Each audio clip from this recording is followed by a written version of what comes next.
கர்த்தராகிய இயேசு கிறிஸ்து நல்லவர். கர்த்தருடைய பரிசுத்த நாமம் மகிமைப்படுவதாக. கடந்த நாட்களில் தியானம் செய்த அதே வசனத்தை நாம் தியானம் செய்ய போகிறோம். ஏசாயா தீர்க்கதரிசியின் புத்தகம் 43வது அதிகாரம் 1வது வசனத்தை வாசிக்கலாம். ஏசாயா தீர்க்கதரிசியின் புத்தகம் 43:1. இப்பொழுதும் யாக்கோபே, உன்னை சிருஷ்டித்தவரும் இஸ்ரவேலே உன்னை உருவாக்கினவரும் ஆகிய கர்த்தர் சொல்லுகிறதாவது, பயப்படாதே, உன்னை மீட்டு கொண்டேன், உன்னை பேர் சொல்லி அழைத்தேன், நீ என்னுடையவன். கர்த்தருடைய பரிசுத்த நாமம் மகிமைப்படுவதாக. இப்போதும் யாக்கோபே, உன்னை சிருஷ்டித்தவரும் உன்னை உருவாக்கினவரும் ஆகிய கர்த்தர் சொல்லுகிறதாவது. இந்த வார்த்தை தான் இன்றைக்கு நம் ஆண்டவர் நம்மோடு பேசுகிறார். நம்மை உருவாக்குகிற கர்த்தர். நாம் என்ன அறிந்து கொள்ள வேண்டும் என்றால், அன்பான தேவஜனமே, தேவன் நம்முடைய கர்த்தர் நம்மை உருவாக்குகிறவராய் இருக்கிறார். யாக்கோபே, நான் உன்னை சிருஷ்டித்தேன், இஸ்ரவேலே நான் உன்னை உருவாக்கினேன் என்று சொல்லுகிறார். நான் உன்னை உருவாக்குகிறவர். இந்த உருவாக்குகிறவர் என்றால் என்ன அர்த்தம்? நாம் எப்படி இதை புரிந்து கொள்ளலாம் என்றால், நல்லா கவனிங்க.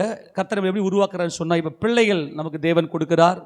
ஒரு ஆண் பிள்ளையோ ஒரு பெண் பிள்ளையோ நம்ம தேவன் நமக்கு கொடுக்கிறார்.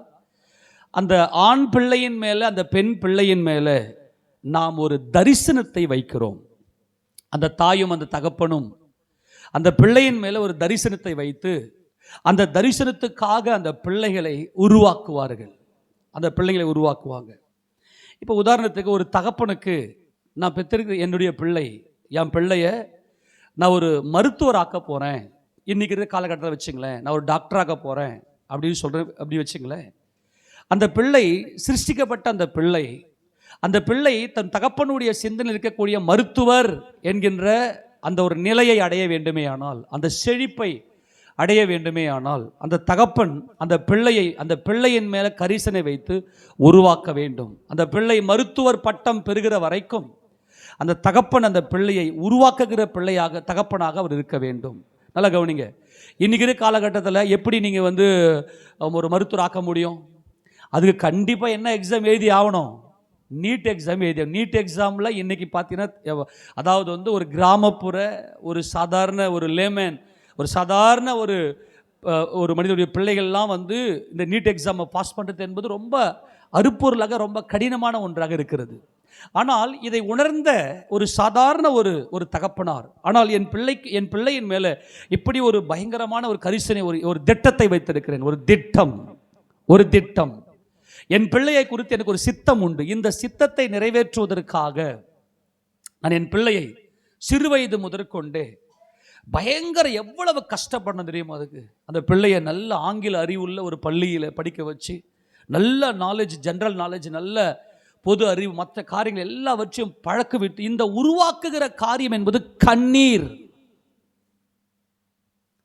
இந்த உருவாக்குகிற காரியம் என்பது, இந்த உருவாக்கும் போது உருவாக்குகிறவருக்கும் கண்ணீர், உருவாகுகிறவருக்கும் கண்ணீர்.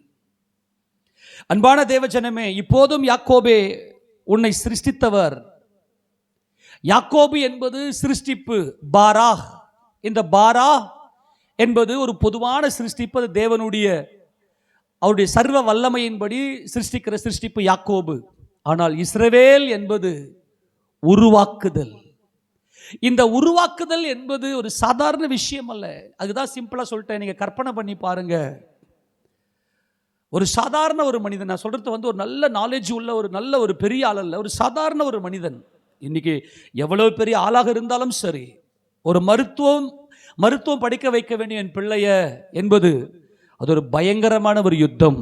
அது கண்ணீரை வரவழைக்கும். உருவாக்கும் போது கண்ணீரை கொடுக்கும். நீங்க சில வேளைகளிலே ஆண்டவர்கிட்ட ஒரு கேள்வியை கேட்டுக்கலாம். ஆண்டவரே, எனக்கு மாத்திரம் ஏன் இந்த கண்ணீர்? எனக்கு மாத்திரம் ஏன் இந்த வேதனை? ஏன் ஆண்டவரை கேள்வி கேட்பீங்க பார்த்தீங்களா? ஆண்டவர்கிட்ட போய் சண்டை போடுவோம் பார்த்தியா? அதுதான் கர்த்தருடைய வெற்றி. அல்லேலூயா சொல்லுவோமா? இதை கொஞ்சம் நல்லா புரிந்து கொள்ள வேண்டும். ஆண்டவர்கிட்ட போயிட்டு சண்டை போடுவீங்க. ஆண்டவரே, என் தேவனே, ஏன் எனக்கு இவ்வளவு பெரிய வேதனை? ஏன் எனக்கு இந்த பிரச்சனை எனக்கு அனுமதித்தீங்க? ஏன் இந்த பாதியில் என்னை கொண்டு போனீங்க? அப்படி நீங்க போய் ஆண்டவர்கிட்ட போய் சண்டை போடுவீங்க பார்த்தீங்களா? அதுதான் கர்த்தராகிய இயேசு ராஜாவுடைய பெரிய வெற்றியே. எப்படி? அவர் சர்வ வல்லமையுள்ள தேவன், அவர் நித்தியமானவர், அவர் அதிர்ஷ்டமானவர், அவர் தம்மை மறைத்து கொண்டிருக்கிறார். ஆனால் அவர் விசுவாசத்தினாலே அவர் நம்மை தேடி வந்து அவருடைய இரக்கத்தினாலும் அவருடைய கிருபையினாலும் நம்மை முடிசூட்டி அவர் நடத்தி கொண்டிருக்கிறார். இப்ப கர்த்தர் இங்க யாக்கோபு கிட்ட பேசுறார், இஸ்ரவேலே, யாக்கோபே, நான் உன்னை சிருஷ்டித்தவர், பொதுவான சிருஷ்டிப்பல்ல, நீ எல்லாரையும் சிருஷ்டித்ததை போல நான் உன்னை சிருஷ்டிக்கவில்லை. உன் பேரில், உன்னை குறித்து எனக்கு ஒரு திட்டம் உண்டு, ஒரு சித்தம் உண்டு. அந்த சித்தத்துக்கு நேராக நான் உருவாக்க வேண்டுமே ஆனால், அந்த சித்தத்துக்கு நேராக உருவாக்க வேண்டுமேனால் ஒரு கல், ஒரு பாறை, ஒரு பெரிய பாறை இருக்கிறது. அந்த பாறையை பார்த்தீங்கன்னா ஒன்றுமில்லை, ஆனால் அந்த பாறைக்குள்ள ஒரு உருவத்தை சித்தம் கொள்றவன் தான் ஒரு சிற்பி. அந்த பாறைக்குள்ள ஒரு உருவத்தை, ஒரு உருவம், ஒரு ஒரு ஒரு வடிவம், அதை சித்தம் கொள்றவன் தான் ஒரு சிற்பி. பெற்றெடுத்திருக்க தன் பிள்ளை மேல ஒரு சித்தம் கொள்வான் பற்றி அவன் தான் தகப்பன். என் பிள்ளைய நான் இந்த இந்த லெவலுக்கு நான் கொண்டு போக போறேன், அவன் தான் தகப்பன். ஏதோ பிறந்தோம் வளர்ந்தோம் போனோம் அல்ல. நீங்க என்ன சித்தம் கொண்டிருக்கிற அதை அறிக்கை பண்ணிக்கிட்டே இருங்க. இப்போ நான் சொல்றேன், அன்பான தேவஜனமே, இப்ப கர்த்தர் சொல்றாரு, நான் உன்னை செழிப்பான இடத்துல கொண்டு வந்து நிறுத்த போறேன். செழிப்பான இடம் என்பதுதான், அந்த செழிப்பு தான் அந்த விசாலம், அதுதான் தேவனுடைய திட்டமும் நோக்கமும். ஆனால் நீ அதை அடைய வேண்டுமே ஆனால், அதை அடைய வேண்டுமே ஆனால் ஒளிகள் உன்மேல பட்டே ஆக வேண்டும். அப்படி படும்போது உனக்கு கண்ணீர் வரும். ஒரு சில நேரங்களிலே திசை மாறி போகும், என் சித்தம் குலையும் போது அது எனக்கும் கண்ணீர் வரும். நான் இப்போ சொல்றேன், அது கண்ணீர். நம்ம உருவாக்குற இந்த வேலையில சில நேரங்களில் அப்படியே ஒரு புழுவை எடுத்து ஒரு வெயிலில் போடும்போது எப்படி அந்த புழு துடிக்குமோ நெளியுமோ, அப்படிப்பட்டதான நெளிவு, சுழிவுகள், வலிகள், வேதனைகள் எல்லாம் இருக்கும் உள்ள. நீ இந்த தண்ணீரையும் இந்த தீயும் கடந்து போக வேண்டும் யாக்கோபே, ஆனால் உனக்கு ஒரு சேதமும் இராது, உன்னை செழிப்புல கொண்டு போய் நிறுத்துவேன். கரங்கள் ஆமென் சொல்லாமா? அல்லேலூயா. உனக்கு ஒரு சேதமும் இருக்காது. என்னுடைய திட்டம் அந்த செழிப்பு. என்னுடைய திட்டம் நீ செழிப்புள்ளவனாக, நீ செழிப்பை அடைய வேண்டும். அந்த செழிப்பை நீ அடைய வேண்டுமே ஆனால் நீ தண்ணீரையும் நெருப்பையும் அக்கினியும் கடந்து போக வேண்டும். நீ தான் கடக்கணும். இப்ப நல்லா கவனிங்க, இந்த தண்ணீரையும் இந்த அக்கினியும் கடப்பது என்பது கண்ணை மூடி தள்ளி விடுற விஷயம் அல்ல. கர்த்தர் நம்மை தண்ணீரையும் அக்கினியும் கடக்க செய்யும் போது கண்ணை மூடி தள்ளுறவர் அல்ல, நீ தான் போகணும். அதுதான் இப்ப பிளான், அதுதான் பிரச்சனை. இப்ப இந்த தண்ணீரையும் அக்கினியும் நீ தைரியமா எதிர்நோக்கி நீ போக பாரு. இது தண்ணீர், இது பெருவெள்ளம், இது பயங்கரமான அக்கினி, பயங்கரமான அக்கினி ஜுவாலை. ஆனால் என் கண்களுக்கு முன்பதாக அங்கு செழிப்பை அவர் கட்டளையிட்டிருக்கிறார். செழிப்பு இருக்கிறது. யாக்கோபே, இஸ்ரவேலே, நாம் போன பாதை அது, அதுதான் பெரிய மகிமையான காரியம். யாக்கோபே, இந்த அக்கினியும் இந்த தண்ணீரும் ஏதோ நீ புதுசா போறது அல்ல. நீ பயப்படாத, உனக்கு ஒரு சேதமும் இல்லாமல் உன்னை செழிப்புல கொண்டு போய் சேர்ப்பேன். கரங்களை உயர்த்தி எல்லாரும் ஆமென் சொல்லுங்க பார்க்கலாம். ஆனால் ஒரு காரியம், இதை நீதான் கடக்கணும், நீதான் கடக்கணும். அதுக்கு தான் இப்போ இந்த உருவாக்குதல், அதுக்கு தான் இந்த இஸ்ரவேல் என்பது சாதாரண ஒரு காரியம் அல்ல. அது தேவனுடைய நித்திய நாமம், தேவனுடைய இருதயத்துக்குள்ள மறைந்திருந்த அவருடைய மகிமை. அந்த மகிமையை நான் உனக்கு கொடுத்திருக்கிறேன். இந்த இஸ்ரவேல் என்பவன் எப்படிப்பட்டவன் என்றால், அவன் தண்ணீரையும் அக்கினி ஜுவாலையும் கடந்து போகிறவன். இவனே இறங்கி கடந்து போகிறவன். யாருன்னா தண்ணியிலையும் அக்கினிலையும் போய் தானா விழுவாங்களா? ஆனா இவன் விழுவான். ஏன்னா அவன் ஒரு சேதமும் இல்லாமல் செழிப்பை காண்கிறவன். ஆண்டவர் இந்த செழிப்பை தான் சித்தம் வைத்திருக்கிறார். எரேமியா தீர்க்கதரிசியின் புத்தகம் 2ஆம் அதிகாரம் 7வது வசனத்தை வாசிக்கும் போது, எரேமியா 2:7 வாசிக்க பார்க்கலாம். செழிப்பான தேசத்தின் கனியையும் நன்மையையும் சாப்பிடும்படிக்கு நான் உங்களை அவ்விடத்துக்கு அழைத்து கொண்டு வந்தேன். அல்லேலூயா. எல்லாரும் ஆமென் சொல்லுங்க பார்க்கலாம். நீ போன அப்படி அல்ல, நான் அழைத்து கொண்டு வந்தேன். நான் உன் பக்கத்துல தான் இருக்கிறேன். யாக்கோபே, உன்னை இஸ்ரவேலாக, இந்த செழிப்பும் இந்த நன்மையும் இருக்கக்கூடிய இந்த தேசம்தான் என்னுடைய சித்தம். அது மகாராஜாவின் நகரம், அது மகிமையின் தேசம். என்னுடைய சித்தம், உன்னை குறித்த என் சித்தம் யாக்கோபே, உன்னை சிருஷ்டித்த பாராக் என்றால் சிருஷ்டிப்பு. தேவன் ஒன்றுமில்லாமையிலிருந்து ஒன்றை சிருஷ்டிக்கிறார். என்னை சித்தம் கொண்டது, என்னுடைய கேரக்டர் சித்தம் கொண்டது யாரையோ பார்த்து அந்த ரோல் மாடல் அல்ல. ஒன்றுமில்லாமையிலிருந்து கிறிஸ்தேசுக்குள்ளாக என்னை தேவன் சித்தம் கொண்டார். ஆனால் உருவாக்குதல் என்பது யாட்சர். இந்த பாரா, யாட்சர், ஆஷா, எஹி, வயோமர், இந்த வார்த்தைகள் எல்லாம் ஆதியாகமம் 1ஆம் அதிகாரத்திலேயே சொல்லப்பட்டிருக்கிறது. அது ஒரு பெரிய ஒரு பயங்கரமான ஆழமான ஸ்டடி. அது கர்த்தர் எப்படியெல்லாம் எல்லாவற்றையும் சிருஷ்டித்தார் என்பது. இந்த இடத்துல யாக்கோபே உன்னை சிருஷ்டித்தவர் என்பது பாரா, இஸ்ரவேலே உன்னை உருவாக்கினவர். இந்த உருவாக்குதல் என்பது யாரை போல, ஒரே ஒரு வார்த்தையில் சொல்லணும் அப்படின்னா இயேசு கிறிஸ்துவை போல, லைக் ஜீசஸ் கிரைஸ்ட். அவர் நம்மளை எந்த அளவுக்கு அவர் ஃபார்ம் பண்றார், ஃபார்ம் உருவாக்குகிறார். அது எப்படின்னாக்கா, நான் உன்னை இந்த செழிப்பான இடத்துல நான் உன்னை அழைத்து கொண்டு வந்தேன்.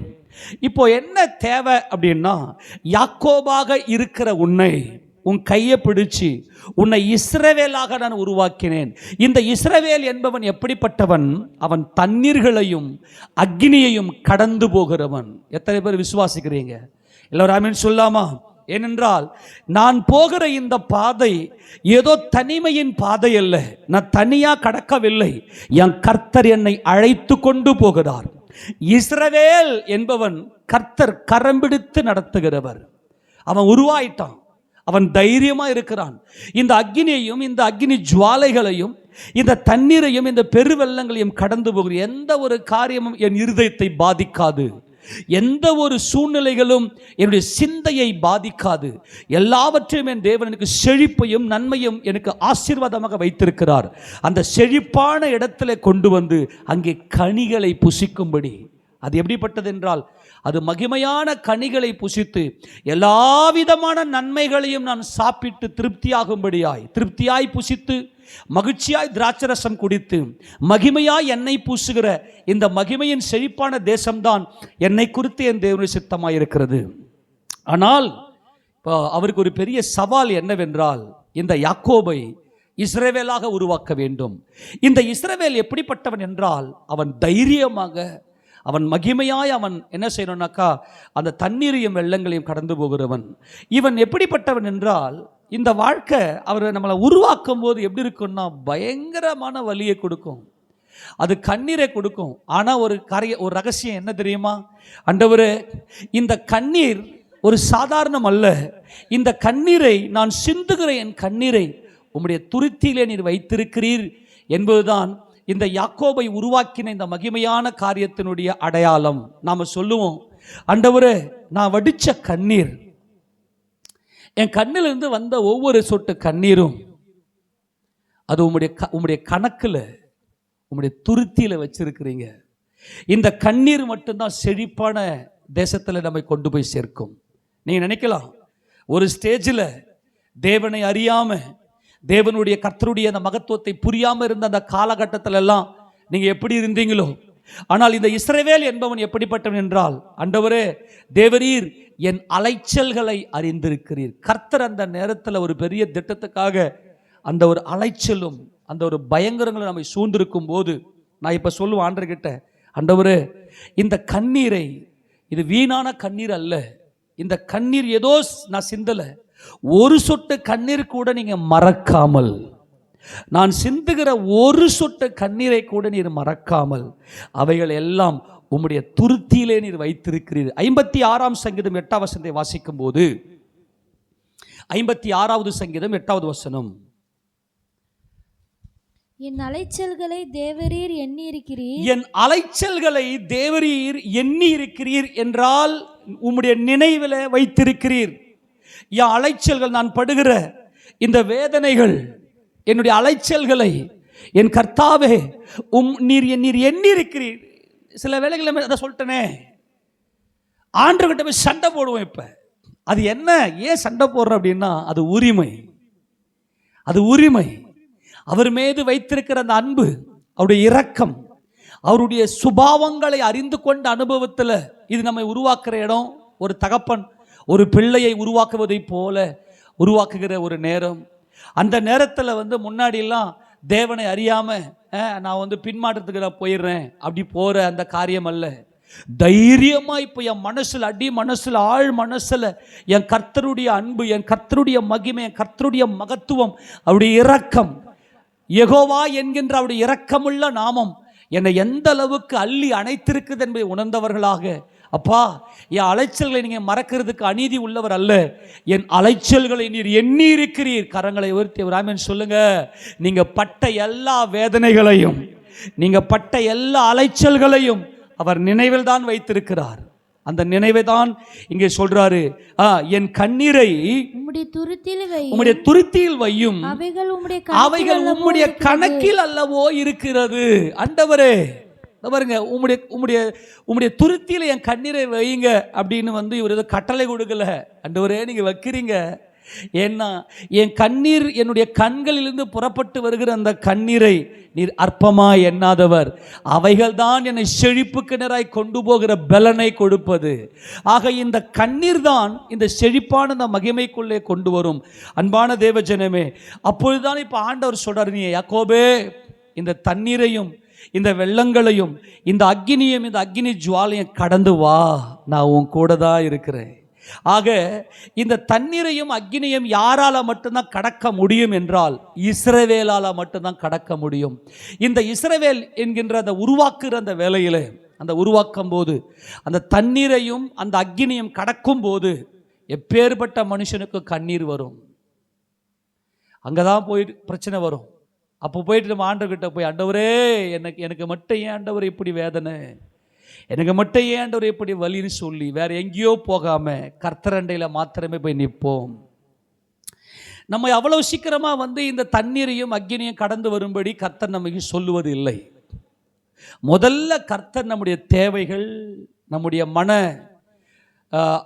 ஐயங்கள், மன வேதனைகள், ஃபர்ஸ்ட் பேசிக்கா இந்த உலகத்துக்கு தேவையான எல்லாவற்றையும் கர்த்தர் கொடுத்து விடுவார். அது எப்படி நம்மளை பழக்க வைப்பார் அப்படின்னா, ரெண்டாவது ஸ்டேஜில் தான் ஒரு கூட்டை கலைப்பார். ஒரு கழுகு தன் குஞ்சுகளை எப்படி அது பயிற்சி கொடுத்து போஷித்து எப்படி பயிற்சி கொடுக்கும் என்றால், அந்த கழுகு குஞ்சுகளுக்கு நல்ல இரத்தத்தை, நல்ல உயிருள்ள ஜீவனுள்ள மிருகங்களை அடித்து அந்த இரத்தத்தை நல்லா குடிக்க கொடுக்கும். அந்த கழுகு வந்து இப்போ அந்த கழுகு குஞ்சுகள் என்ன நினைச்சிருக்கோம்னா, நாம் இந்த கூட்டில் இருக்கிறோம், இந்த கூடு தான் நமக்கு வந்து இந்த நல்ல ஆகாரத்தை கொடுக்குது. ஏன்னா அந்த கண்ணே திறக்காது இல்லையா, அந்த கழுகு குஞ்சுகளை பார்த்தீங்கன்னா கண்ணே திறக்காது. அந்த ஸ்டேஜில் போயிட்டு அந்த கழுகு குஞ்சுங்களை நீ அக்கினியும் தண்ணீரையும் கடந்து போன்னு சொன்னால் என்ன ஆகும்? அந்த கழுகு குஞ்சுகள் கடக்க முடியுமா? முடியாது. அப்போ என்னது, முதல்ல அது பலன் அடைஞ்சு வளரணும், ஒரு வளர்ச்சி வரணும். அந்த கழுகு குஞ்சுகளுக்கே ஒரு பலன் வரணும். அப்போ அந்த கழுகு குஞ்சுகள் என்ன நினைக்கும், ஆஹா இந்த கூடு தான் நமக்கு நல்ல அந்த அந்த அந்த இரத்த வாடை, அந்த கழுகு குஞ்சுகள் நினைக்கும் அந்த இரத்த வாடை எவ்வளவு வாசனையான இந்த ஆகாரத்தை நமக்கு கொடுக்குது அப்படின்னு நினைச்சு அந்த கழுகு குஞ்சுகள் அந்த ரத்தத்தை உறிஞ்சி குடிக்கும். இந்த கூடு தான் நமக்கு கொடுக்குது அப்படின்னு நினைச்சு, ரெண்டாவது ஸ்டேஜில் அது கண்ணை திறக்கும் போது தான் தெரியுது. அந்த கண்ணை திறந்ததுமே ஒரு தாய் என்னை தேற்றுகிறாள், அந்த தாய் எனக்காக ஏற்ற வேளையில் ஆகாரம் கொடுக்கிறாள். அந்த கழுகு குஞ்சுகளுக்கு நல்ல பிச்சு கொடுத்து, நல்ல சதையை பிச்சு கொடுத்து, இப்போ நல்ல பலமுள்ள ஆகாரத்தை கொடுத்து அந்த கழுகு குஞ்சுகளுக்கு இப்பொழுது அந்த கழுகு அந்த ஆகாரத்தை கொடுக்கிறது. இப்போ முன்னாடி கூட்டின் மேலே கவனம் வைத்த அந்த கழுகு குஞ்சுகள் இப்போ கண்ணு திறந்துருச்சு.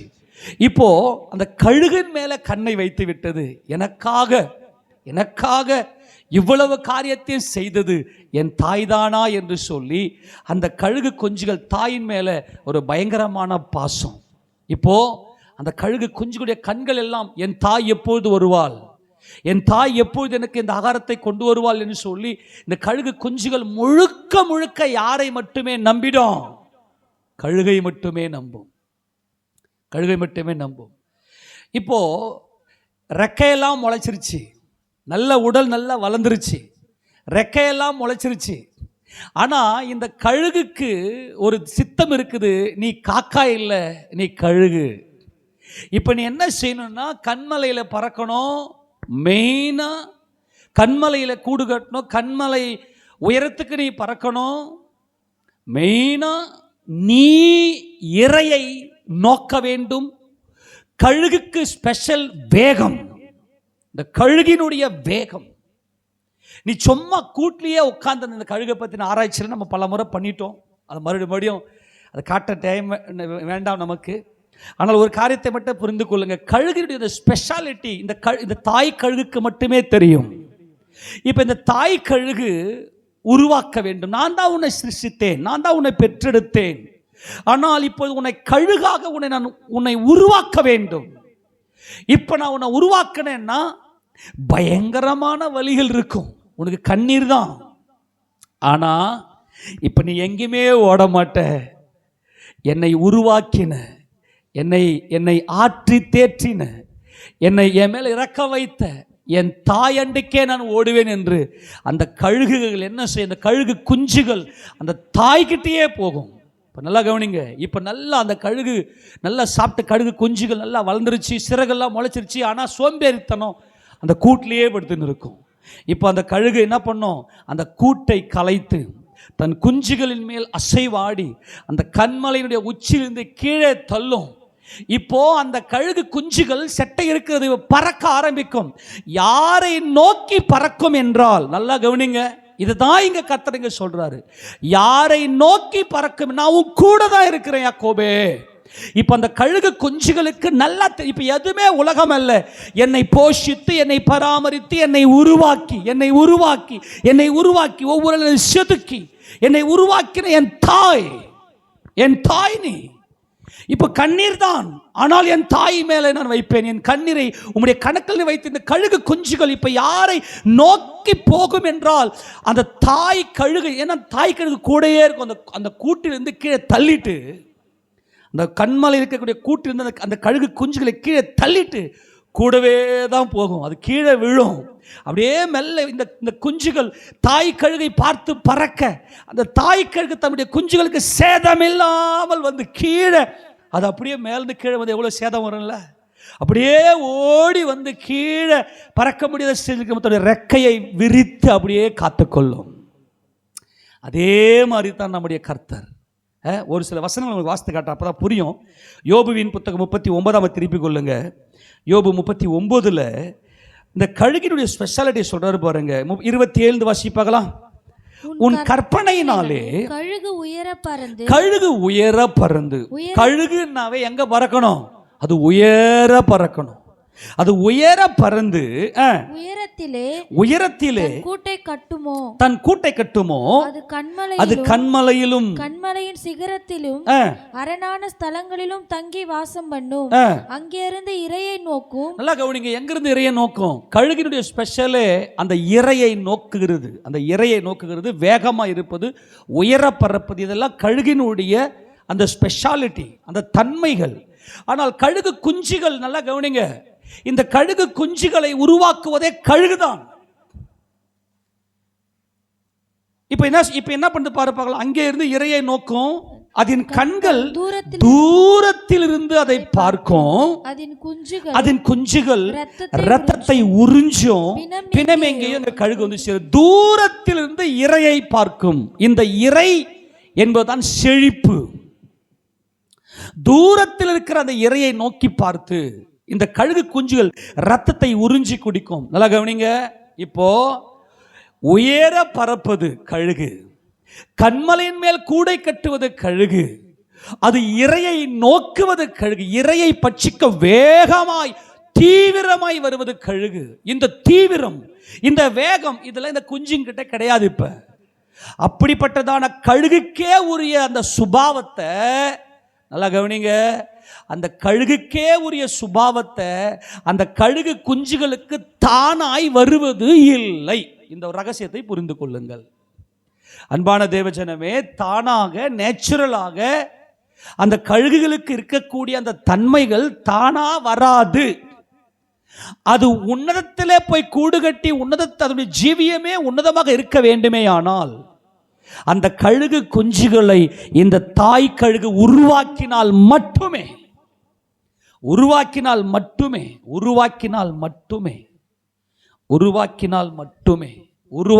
மட்டுமே இந்த கழுகுகளாக உருவாகும். கொஞ்சம் யோசித்து பாருங்க. நான் கொடுத்தேன் ரத்தத்தை எல்லாம் உறிஞ்சி குடிச்சிங்க, நான் கொடுத்த மாமிசத்தை எல்லாம் பிச்சு சாப்பிட்டீங்க. இப்போ நீங்கள் இந்த காரியத்தை நீங்கள் செய்ய வேணும்.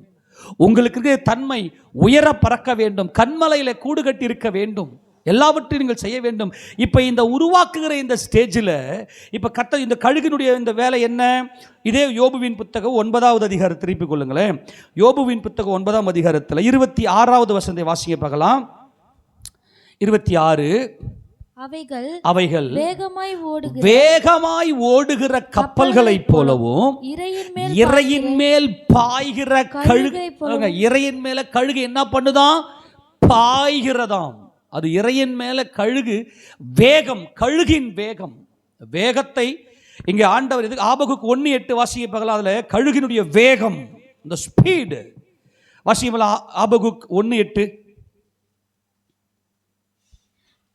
அவர்களுடைய குதிரைகள் சிவிங்களும் வேகமும் சாயங்காலத்தில் திரிகிற ஓநாய்களிலும் தீவிரமாய் இருக்கும். அவர்களுடைய குதிரை வீரர் பரவுவார்கள், அவர்களுடைய குதிரை வீரர் தூரத்திலிருந்து வருவார்கள். இறைக்கு தீவிரிக்கிற கழுகுகளை போல பறந்து அந்த இந்த இறைக்காக அந்த வேகம் தீவிரமாய் ஸ்பீடாய் வேகமாய். இப்ப இதெல்லாம் வரணும். இப்போ இதெல்லாம் வர்றதுக்காக கர்த்தர் என்ன செய்கிறாராம்? யாக்கோபே, நான் தான் உன்னை சிருஷ்டித்தேன், ஆனால் நான் உருவாக்காம உன்னால உருவாக முடியாது. அல்லேலூயா. கரங்களை விட்டு எல்லாரும் சொல்லுங்க. நான் தான் உன்னை உருவாக்கினேன். ஏனென்றால் நீ இந்த தண்ணீரையும் இந்த அக்னியை நீ கடந்து வர வேண்டும், அப்பொழுதுதான் நீ இந்த செழிப்பான இடத்துக்கு உன்னால் வர முடியும் என்று சொல்லி உபாகமத்தின் புத்தகம் அதில் 32ஆம் அதிகாரம் 11ஆம் வசனத்தை வாசிக்கலாம். உபாகமம் 32:11 வாசிக்க பார்க்கலாம். உபாகமம் 32:11.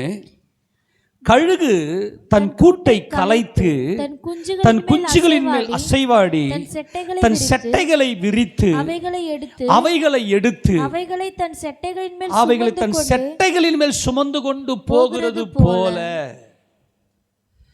கர்த்தர் ஒருவரே அவனை வழிநடத்தினார், அந்நிய தேவன் அவரோட இருந்தது இல்லை.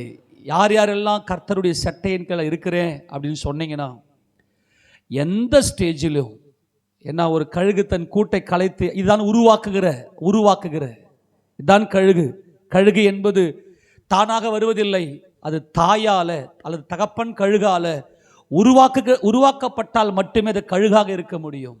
எல்லாம் உலகத்தில் எத்தனை பேர் பிறந்திருக்கிறாங்க, வளர்ந்துருக்கிறாங்க, ஆனால் எல்லாருமே செழிப்பை நோக்கி போகிறாங்களா? செழிப்பை போகணும்னா, செழிப்பை அடையணும்னா அவங்க தண்ணீரையும் தீயும் அக்னியும் கடக்க வேண்டும். அப்படி கடந்து போகும்போது அவர்களே கடந்து போக வேண்டும். அப்படி கடக்கும்போது என் கர்த்தர் என் கூட, என் கர்த்தர் எண்ணி இருக்கிறார். அந்த கழுகு குஞ்சுகள் ஓடி சட்டையின் மேலே உட்காந்துக்கும். இதுக்கு போய் அங்கே சட்டைகளை விரித்து அங்கே சுமந்து கொண்டு போகிறது போல நான் தான் உங்களை சுமந்து கொண்டு வந்தேன். யாத்திராகமம் 19:4 வாசிங்க பார்க்கலாம். யாத்திராகமம் 19:4. எகிப்திலிருந்து நான் உங்களை எப்படி அழைத்து கொண்டு வந்தேன் என்று கர்த்தர் சொல்லியிருப்பார். நான் எகிப்தியருக்கு செய்ததையும் நான் உங்களை கழுகுகளுடைய சட்டைகளின் மேல் சுமந்து உங்களை என்னண்டையிலே, அதுதான் தேவனுடைய நோக்கம், உங்களை என்னண்டையில நான் சேர்த்து கொண்டேன்.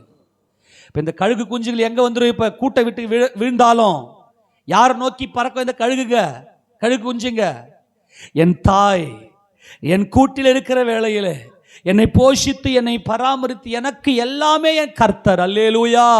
என் கர்த்தர் இல்லாமல் நான் இல்லை என்கின்ற அந்த உறுதியான மனப்பான்மை உனக்குள்ள வந்துருச்சுன்னா கர்த்தர் போய் சேர்ந்த அந்த செழிப்பை நானும் அந்த செழிப்புக்கு நேராக கடந்து போவேன் என்று சொல்லி நீங்களும் கர்த்தருடைய வழியில் கர்த்தருடைய பாதையில் இந்த பயணத்தை நீங்கள் தொடருவீர்கள். அன்பான தேவஜனமே, இந்த கிறிஸ்துவ ஜீவியம் என்பது ஒரு சாதாரண ஜீவியம் அல்ல. அது கர்த்தரே நம்மை உருவாக்கி நம்மளை படைத்த ஒரு மாபெரும் அனுபவம். இதுதான் மற்ற ஜனங்களுக்கும் நமக்கும் இருக்கக்கூடிய ஒரு வித்தியாசம் என்னவென்று சொன்னால், நான் இப்போ எத்தனையோ கிறிஸ்தவரை நம்ம பார்க்குறோம், எனக்கு நிறைய பிரச்சனை இருக்குது, எனக்கு வேதனை இருக்குது, என்னால் தாங்கிக் கொள்ள முடியல அப்படின்னு சொல்லிட்டு நிறைய பேர் வந்து பேக்கில் பின்மாற்றத்துக்கு போயிடுவாங்க. ஆனால் ஒரு சில கிறிஸ்தவனை பார்க்கும்போது எவ்வளவு உபத்திரவங்கள், பிரச்சனைகள், போராட்டம் வந்தாலும் அவருடைய கண்கள் கர்த்தரையே நோக்கி கொண்டிருக்கும். அவருடைய கண்களை கர்த்தர் மேலேயே வைத்து அவருடைய சட்டைகளை மாத்திரமே கூர்ந்து கவனித்து, நான் போகிற இந்த பாதையில் நான் தனிமை அல்ல, என் கர்த்தர் என் கூட தான் இருக்கிறார். ஆமென் சொல்லாமா? என் கர்த்தர் என் கூட தான் இருக்கிறார். இது என் கர்த்தர் போன பாதை. இந்த தண்ணீரையும் இந்த அக்கினியும் நான் கடந்து விடுவேன். செழிப்பான தேசம் எனக்கு இருக்கிறது. செழிப்பை என் கர்த்தர் என் கண் முன்னாடி வைத்திருக்கிறார். அவர் என் தகப்பன். எத்தனை கண்ணீரை வடித்தாலும், நான் எத்தனை போராட்டங்களையும் சஞ்சலங்களையும் அனுபவித்தாலும் எல்லாவற்றையும் என் கர்த்தர் அவருடைய நினைவில் தான் வைத்திருக்கிறார் என்பதை அறிவதுதான் இந்த இஸ்ரவேல். மற்ற ஜனங்களை விட்டு உங்களை எனக்கென்று நான் வேறு பிரித்தெடுத்து விட்டேன் என்று இந்த சங்கீத புத்தகத்தில் 106ஆம் சங்கீதத்தை வாசிங்க பார்க்கலாம். இந்த 106வது சங்கீதத்தில் இப்போ இந்த இஸ்ரவேல் என்கின்ற இந்த மனுஷனுக்குள்ள, இஸ்ரவேல் என்கின்ற அந்த கேரக்டருக்குள்ள, இஸ்ரவேல் என்கின்ற அந்த உருவத்துக்குள்ள, அந்த உருவாக்கத்துக்குள்ள என்ன வந்திருக்கிறது என்றால் 47, 48 வசனங்களை வாசிங்க பார்க்கலாம். எங்கள் தேவனாகிய கர்த்தாவே, நாங்கள் உமது பரிசுத்த நாமத்தை போற்றி. இந்த இஸ்ரவேல் என்பது கர்த்தருடைய பரிசுத்த நாமத்தை உயர்த்தி, அவரை போற்றி, அவரை துதிக்கிற துதி. இப்ப நீங்க எல்லாம் காலையில் எழுந்ததும் ஏதோ நேரம் கிடைக்கும் போது, எனக்கு வாய்ப்பு கிடைக்கும் போது நான் கொஞ்ச நேரம் கர்த்தரை துதிப்பேன், வாய்ப்பு கிடைக்கும் போது கொஞ்ச நேரம் பைபிள் வாசிப்பேன், அப்படிலாம் இல்லாமல் உங்கள் வாழ்க்கையில் தேவனுடைய சமூகத்தை தேடுவதையே உங்களுடைய ஜீவனாக, உங்களுடைய நோக்கமாக கொண்டிருப்பீங்க இல்லையா? அதுதான் இஸ்ரவேல். இப்போது நீங்கள் இஸ்ரவேல். அதிகாலை ஜெபம். எவ்வளவு சோர்வு இருந்தாலும் நான் வாழ்வதே என் கர்த்தரை அதிகாலையில் தேடுவதற்காக தான். 4ஆம் ஜாமம். அந்த 4ஆம் ஜாமம் என்பது என் கர்த்தர் எங்கள் மத்தியிலே உலாவுகிறார். அந்த 4ஆம் ஜாமம் என்பது உலாவுகிற அனுபவம். உலாவுவது என்பது, உலாவுவது, கர்த்தர் எங்கள் மத்தியிலே அவர் உலாவுகிறார் என்பது என்ன என்றால், அவருடைய 1000 வருட அரசாட்சி, அவருடைய ராஜாதி ராஜாவுடைய 1000 வருட அரசாட்சி இந்த பூமியில் அவர் 1000 வருட அரசாட்சி செய்கிறார். அவர் என்றென்றைக்கும் ராஜாதி ராஜாவாக, அவர் பிதாவாகிய தேவனுடைய குமாரனாக இருக்கிறார் என்பது அந்த உலாவுவது 4ஆம் ஜாமம். அதான் ஆதாம் இழந்து விட்டான், அதை இஸ்ரவேல் பெற்றுக்கொண்டார். எங்கள் தேவனாகிய கர்த்தாவே, நாங்கள் உமது பரிசுத்த நாமத்தை போற்றுவோம். எங்கள் ராஜாதி ராஜாவை நாங்கள் போற்றுவோம். எங்கள் ராஜாதி ராஜாவை அங்க சொல்ற பாருங்க, உம்மை துதிக்கிறதில் மேன்மை பாராட்டும்படி. எது எங்களுக்கு மேன்மை? நல்லா கவனிக்கணும். நாங்கள் உமது நாமத்தை நாங்கள் போற்றுகிறோம் ஆண்டவரே. எது எங்களுக்கு மேன்மை என்றால் உம்மை துதிக்கிற அந்த துதி. அந்த துதி நமக்குள்ள வரணும். கர்த்தர் இங்கே யாக்கோபை சிருஷ்டிக்கிறார், இஸ்ரவேலை உருவாக்குகிறார். இந்த உருவாக்குதல் என்பதுதான் துதி. என் கர்த்தர், அவர் மனிதனாக இந்த பூமியில வந்தவர். அவர் பூமிக்கு வந்து இந்த தண்ணீரையும் இந்த அக்கினியும் கடந்து போனவர். அவருடைய கண்ணீர், அவர் மாம்சத்தில் இருந்த நாட்களிலே தம்மை மரணத்தினின்று ரட்சிக்க வல்லமை உள்ளவரை நோக்கி பலத்த சத்தத்தோடும் கண்ணீரோடும் வேண்டுதல் செய்து, விண்ணப்பம் செய்து, நல்லா கவனிங்க, தமக்கு உண்டான பயபக்திகளை கேட்கப்பட்டு கண்ணீர், அல்லேலூயா, கண்ணீர். அவர் ஆல்ரெடி அவர் அவர் அவர் அவர் பரிபூர்ணமானவர், அவர் பூரணமானவர். ஆனால் மாம்சத்திருந்த நாட்களில் இந்த மாம்சத்தை ஜெயித்தவராக அவர் தம்முடைய கண்ணீர், கர்த்தராகிய இயேசு கிறிஸ்துவின் அந்த கண்ணீர், இந்த கண்ணீரை நீங்கள் கண்டால் மட்டும்தான் உங்கள் இருதயத்துக்குள்ள துதி உண்டாகும். என்னை உருவாக்குகிறவர் என்றால் என்ன அர்த்தம்னா, நான் ஏதோ சாதாரணமான ஒரு வாழ்க்கை இந்த உலகத்தில் வாழல. உனக்காக நான் இந்த அக்கினியும் இந்த தண்ணீரையும் நான் கடந்து போனேன். என் கண்ணீரை பார் என்று இந்த ஆபிரகாமுக்கு கர்த்தர் காட்டினார். இந்த கண்ணீரை ஆபிரகாம் கண்டதனால, நமது கர்த்தராகிய இயேசு ராஜாவுடைய கண்ணீரை கண்டதனால, ஈசாக்கு நம்முடைய கர்த்தராகிய இயேசு கிறிஸ்துவின் கண்ணீரை கண்டதனால, யாக்கோபு நம்முடைய கர்த்தராகிய இயேசு கிறிஸ்துவின் கண்ணீரை கண்டதனால, இவர்கள் கண்ணீரால மட்டும்தான் நான் இஸ்ரவேல் என்கின்ற அந்த துதிக்குள்ள, என் கர்த்தர் மகிமையின் கர்த்தர் என்கின்ற மகிமைக்குள்ள நான் பிரவேசிக்க முடியும். அந்த துதி எனக்குள் இருந்தால் மட்டுமே, அந்த துதி எனக்குள் இருந்தால் மட்டுமே நான் இந்த தண்ணீரையும் இந்த அக்கினியும் கடந்து செழிப்பான இடத்துக்குள்ளே நான் வர முடியும் என்பதை உணர்ந்தவர்கள் தான் பிதாக்கள். அந்த வசந்த வாசிங்க, எபிரேயர் 5ஆம் அதிகாரத்தில் 7ஆம் வசனமா வாசிப்பாங்களாம். அவர் மாம்சத்திலிருந்த நாட்களிலே, அதை வாசித்துட்டு மறுபடியும் இங்கே வரலாம். எபிரேயர் 5ஆம் அதிகாரம் 7ஆம் வசனம்.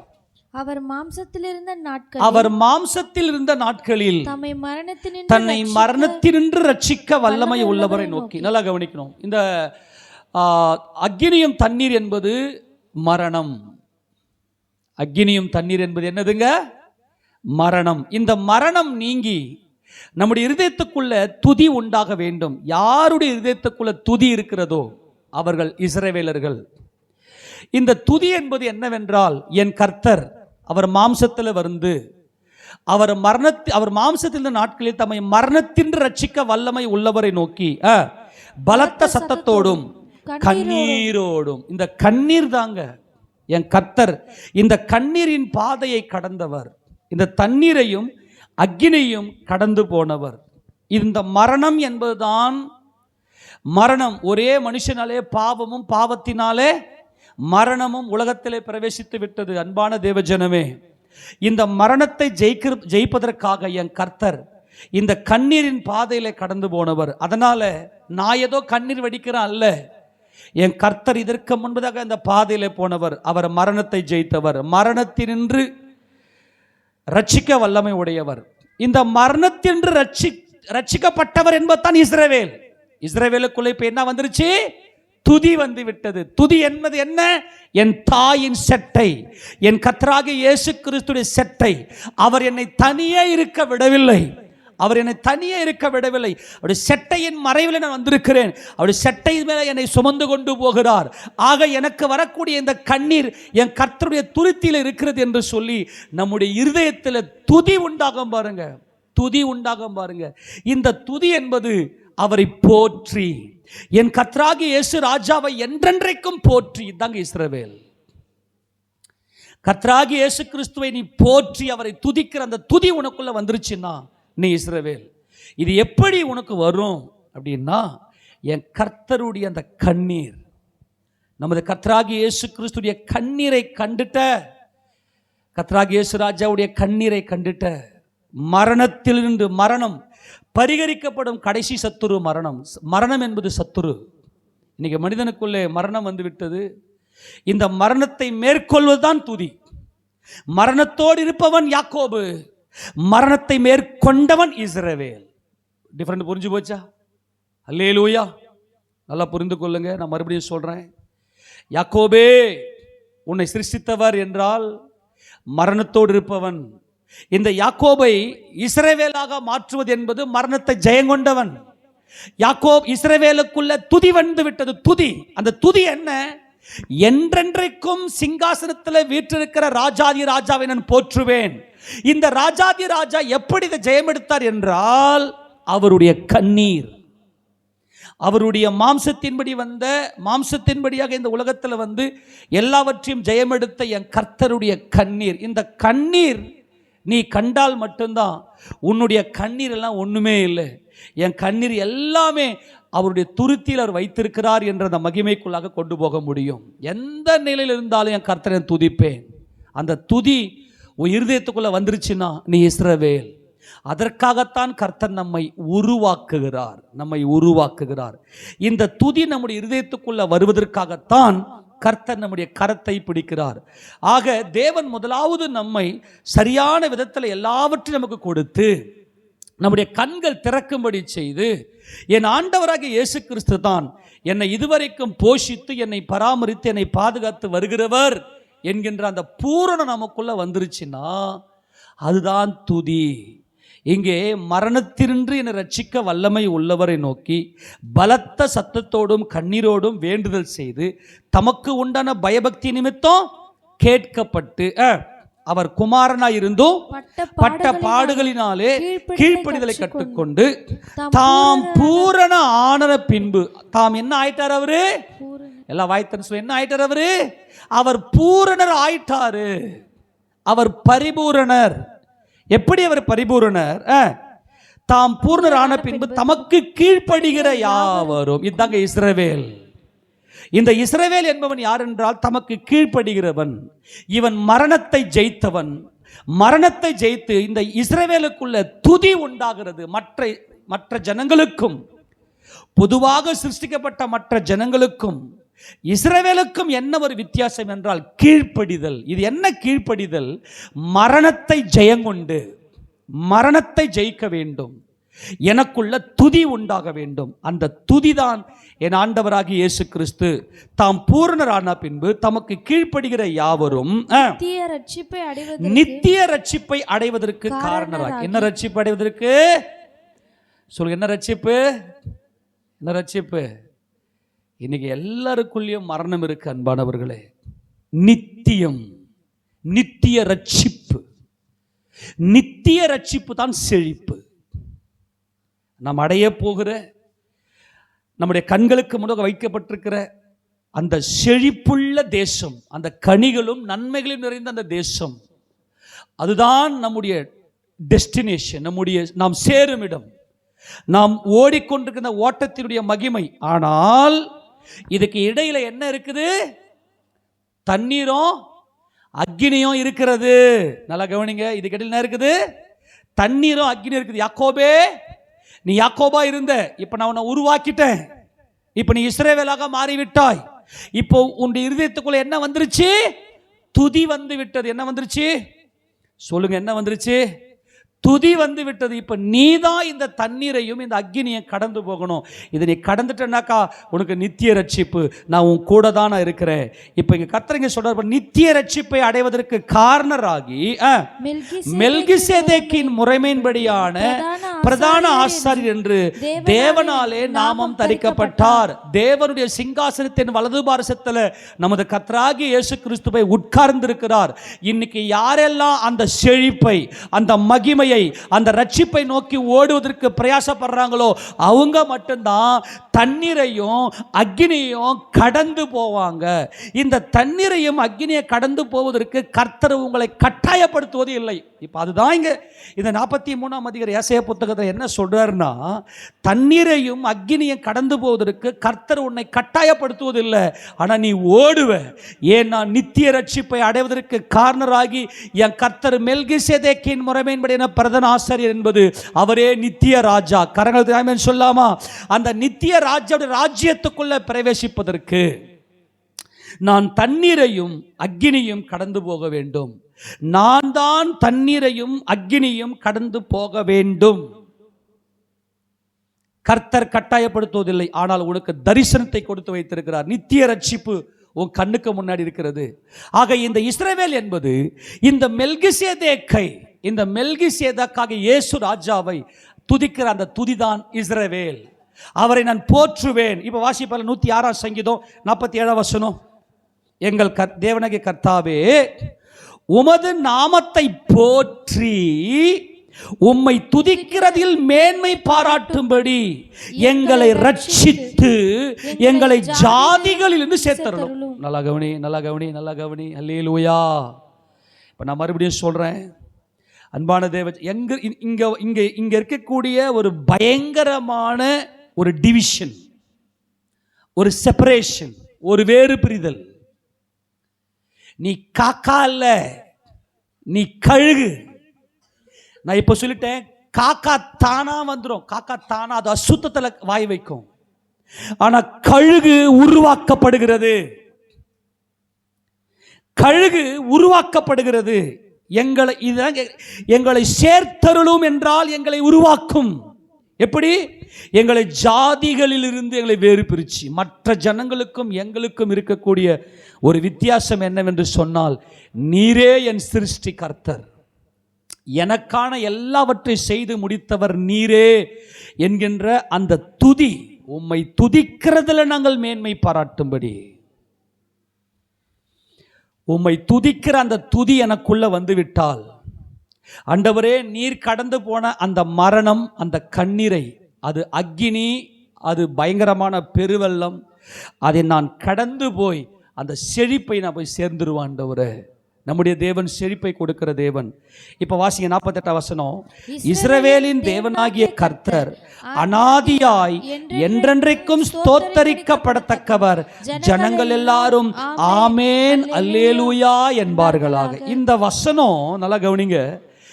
இந்த வேத பகுதியில் தான் ஆமேன் அல்லேலூயா என்கின்ற அந்த வசனம் வந்து அப்படியே டைரக்டா சொல்லியிருக்கும். இஸ்ரவேல் நல்லா கவனிங்க. இப்ப இஸ்ரவேலை வந்து உருவாக்கிட்டார் ஆண்டவர். யாக்கோபு அப்படின்னு சொன்னா பொதுவாகவே எத்தன், ஏமாற்றுகிற, காலை பிடிக்கிறவன், காலை வாடுறவன் அப்படின்னு இருக்கும். யாக்கோபு நீங்க வேதத்துல நீங்க பார்த்தீங்கன்னா ஒரு முறை ஆண்டவர் வந்து பேரை மாற்றி வச்சுட்டாருன்னா மறுபடியும் அந்த பழைய பேரை யூஸ் பண்ண மாட்டார். ஆனால் யாக்கோபுக்கு மட்டும் ஏன் வந்து இந்த பழைய பேரை யாக்கோபேன்னு கூப்பிட்டுனே இருப்பார்னா, யாக்கோபுடைய மனம் திரும்புகிற அனுபவம். யாக்கோபு யார் என்றால் பூரணமாய் மனம் திரும்பினவர். ஏனென்றால் நீர் அனாதி தேவன், உமது ராஜ்யம் சதா காலம் இருக்கிற ராஜ்யம். கரங்களை ஊத்திராமேன்னு சொல்லாமா? இதாங்க துதி. இப்ப யாக்கோபுடைய கண்கள் இந்த மகிமையான பாதையை கடந்து போன கர்த்தர் மேல் இருக்கிறது. அந்த கழுகு குஞ்சுகள் இப்போ ஓடி வந்து அந்த கழுகின் சிறகின் மேல வந்து ஏறிக்கொள்ளும். அந்த சிறகை விரித்த போது சிறகின் மேல வந்து அந்த கழுகு குஞ்சுகள், உங்களை நான் என் அண்டையில சேர்த்துக் கொண்டேன், உங்களை என் அண்டையில சேர்த்துக் கொண்டேன் என்பதுதான் துதி. இந்த பாதையில போகும்போது தான் உனக்கு கண்ணீர், உன்னை உருவாக்குகிற வேளையில கண்ணீர். அந்த கண்ணீர்ல நீ பயிற்சி எடுத்தால்தான் இந்த தண்ணீரும் வெள்ளம் என்கின்ற மரணம், கண்ணீர் என்கின்ற பாதையை கடந்து நித்திய ரட்சிப்பை நீங்கள் அடைய முடியும். அதுதான் செழிப்பு, அதுதான் மகிமை. ஆக இந்த கண்ணீரில் உனக்கு இருக்கக்கூடிய இந்த வேதனை, வருத்தம், வலிகள் எல்லாம் அது பயங்கரமாக இருக்கும். ஆனால் இஸ்ரவேலின் தேவன் யார் என்றால் அனாதியாய் அவருடைய ராஜ்யம் என்றென்றைக்கும் இருக்கிறது. நான் என்னுடைய சித்தத்தின்படி நான் இந்த உலகத்தில் வாழாமல் என் கர்த்தருடைய சித்தத்தின்படி, என் கர்த்தருடைய திட்டத்தின்படி வாழ்வதற்கு என்னை ஒப்பு கொடுக்கிறேன் என்பதுதான் என் கர்த்தர் அனாதியாக இருக்கிறார். இன்றைக்கு எல்லாருமே என்ன பண்ணுறோம்னா நம்முடைய திட்டத்தை என்ன பண்ணுறோம், செயல்படுத்துகிறோம் இல்லையா? நம்ம எல்லாருமே என்ன செய்கிறோம், நம்முடைய திட்டத்தை செயல்படுத்துகிறோம். ஆனால் இஸ்ரவேல் என்பவன் கர்த்தருடைய சித்தத்துக்கு தன்னை ஒப்பு கொடுத்து, நீர் என்றென்றைக்கும் அனாதியா இருக்கிறீர், என் வாழ்க்கையை குறித்து உங்களுக்கு ஒரு சித்தம் இருக்குது ஆண்டவரே அப்படின்னு சொல்லி தேவனுடைய பிரசன்னத்துக்குள்ள வருவது தான் இந்த இஸ்ரவேல். ஆக இஸ்ரவேல் என்று சொல்லும்போது இந்த இஸ்ரவேலுக்குள்ள துதி உண்டாகிவிட்டது. என்னை ரட்சிப்பதற்கு காரண கர்த்தர் என்னோடு கூட இருக்கிறார். அவர் நித்திய ரட்சிப்பை அடைவதற்கு காரணராகி, அவர் மெல்கிசேதேக்கின் முறைமையின்படியான பிரதான ஆசாரியர் என்று தேவனால் நாமம் தரிக்கப்பட்டவர். இந்த தேவனால் நாமம் தரிக்கப்பட்டவர் என்பதுதான் அனாதியாய் என்றென்றைக்கும் ஒரு ஆளுகை செய்கிறார். என் வாழ்க்கையில் என் மனம் போன போக்கில் என் இஷ்டத்தின்படி, என்னுடைய மாம்ச திட்டத்தின்படி நான் என் வாழ்க்கை திட்டமிடுவது இல்லை. என்னை குறித்து என் தேவனுக்கு, என் கர்த்தருக்கு ஒரு சித்தம் இருக்கிறது. அந்த சித்தத்தை நான் அறிந்து கொள்வேன். இதுதான் 146ஆம் சங்கீதத்தில் இந்த இஸ்ரவேலுக்கு ஒரு காரியத்தை கர்த்தர் விளக்கப்படுத்தி காண்பிக்கிறார். 146 சங்கீதம் 10ஆம் வசனத்தை வாசிங்க பார்க்கலாம். கர்த்தர் சதா காலங்களிலும் அரசாளுகிறார். சீயோனே உன் தேவன் தலைமுறையாக ராஜரீகம் பண்ணுகிறார். அல்லேலூயா. உடனே துதி வருது பாருங்க. அங்க என்ன வருது? அங்க துதி வருது. கர்த்தர் சதா காலங்களிலும் அரசாளுகிறார். நான் என்னுடைய மன விருப்பத்தின்படியாக இந்த காரியத்தை செய்யல. இஸ்ரவேல் என்று சொன்னால் துதிங்க. இந்த துதி என்றால் என்னவென்றால் மெல்கிசேதேக்கின் முறைமையின்படியாக என் கர்த்தராகிய இயேசு கிறிஸ்து ராஜாதி ராஜாவாக வீற்றிருக்கிறார். அவர் என் கூடவே இருக்கிறார். அவருடைய ராஜ்யத்திற்கு என்னை அழைத்திருக்கிறார். இந்த மரணத்தையும் கண்ணீரையும் கடந்து நான் நித்திய ரட்சிப்பாகிய செழிப்பை அடைவேன். அவர் போன அதே பாதையில், அவர் போன அதே வழியில் நானும் கடந்து போவேன் என்று வருவதுதான் இஸ்ரவேல். ஆண்டவரே, மற்ற ஜனங்களுக்கும் எங்களுக்கும் ஒரு வித்தியாசத்தை உண்டு பண்ணுங்க ஆண்டவரே. அது என்னவென்று சொன்னால் எங்கள் இருதயத்தில் வைத்திருக்கிற துதி.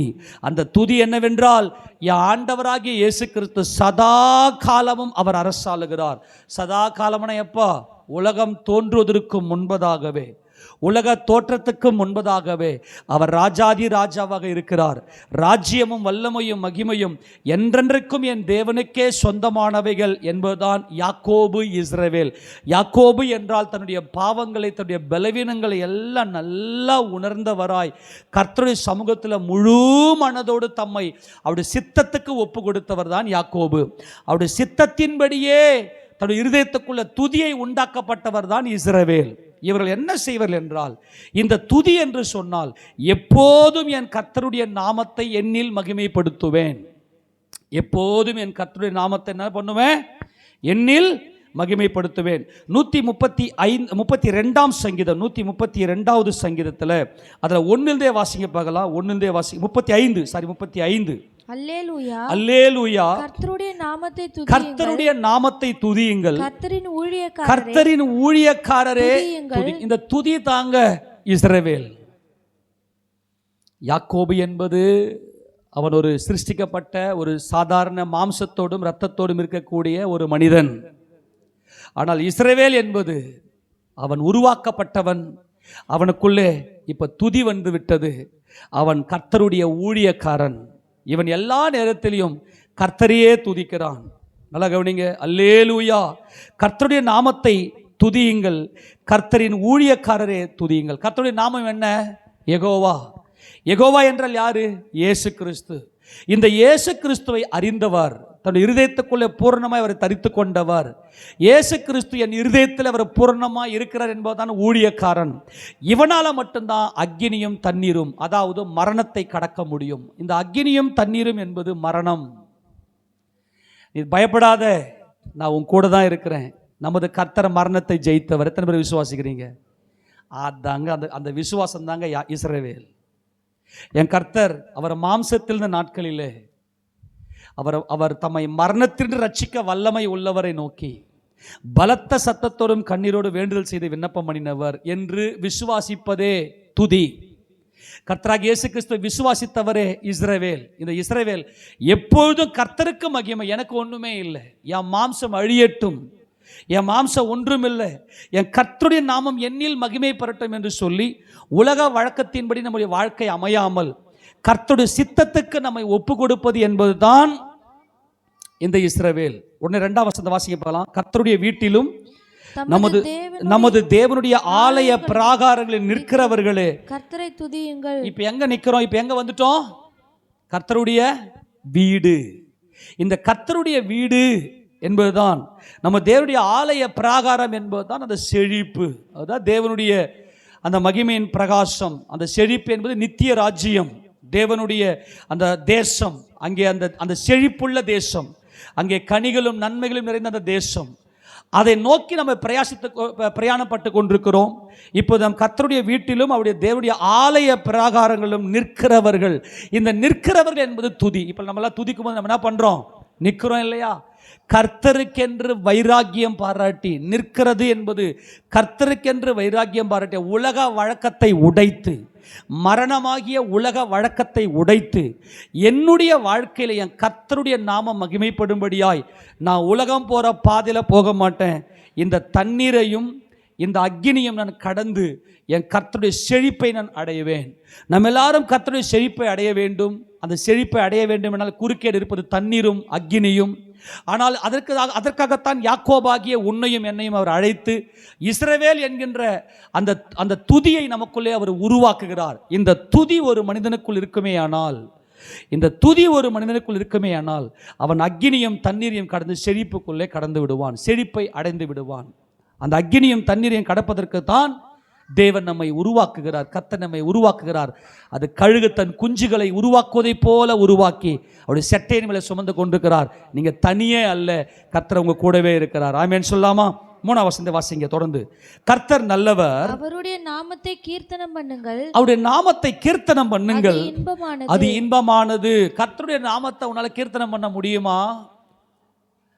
நல்லா கவனிங்க. யாரெல்லாம் கண்ணீரின் பாதையில போய், யாரெல்லாம் இந்த மாம்சத்துக்காக அழுது அழுது அழுது இந்த கண்ணீரின் பாதையில போன அந்த கண்ணீர் நல்லது, இந்த கண்ணீர் இன்பமானது. என்னுடைய கண்ணீரை இப்படி துருத்தியிலே வையும். நல்லா கவனி. சில பேர் என்ன பண்ணுவாங்க, அழுவாங்க.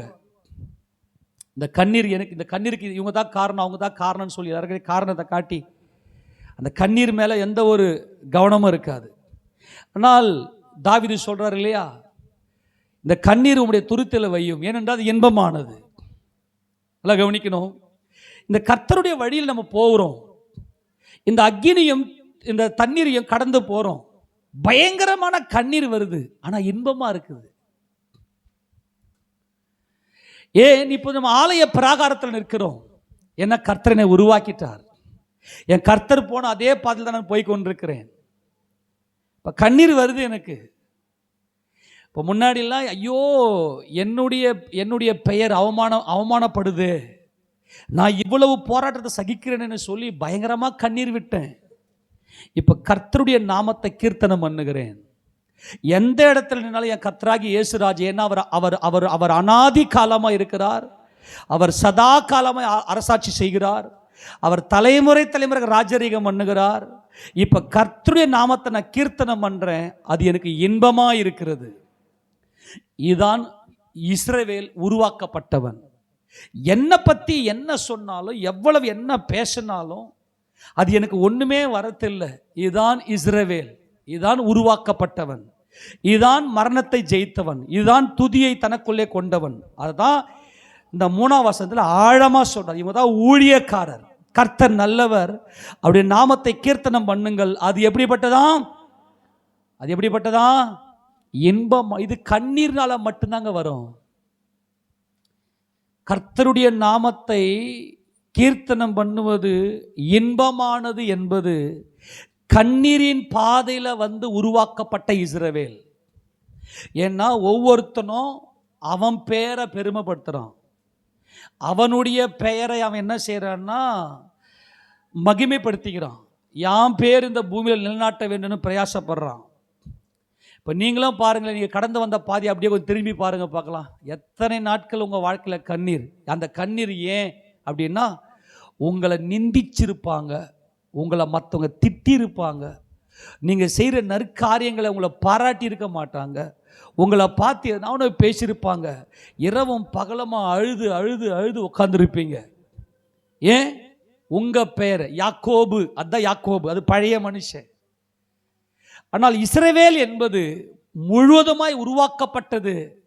இப்போ இந்த கண்ணீர் எனக்கு இன்பமாக இருக்கிறது. இப்போ எனக்கு வலிக்குது.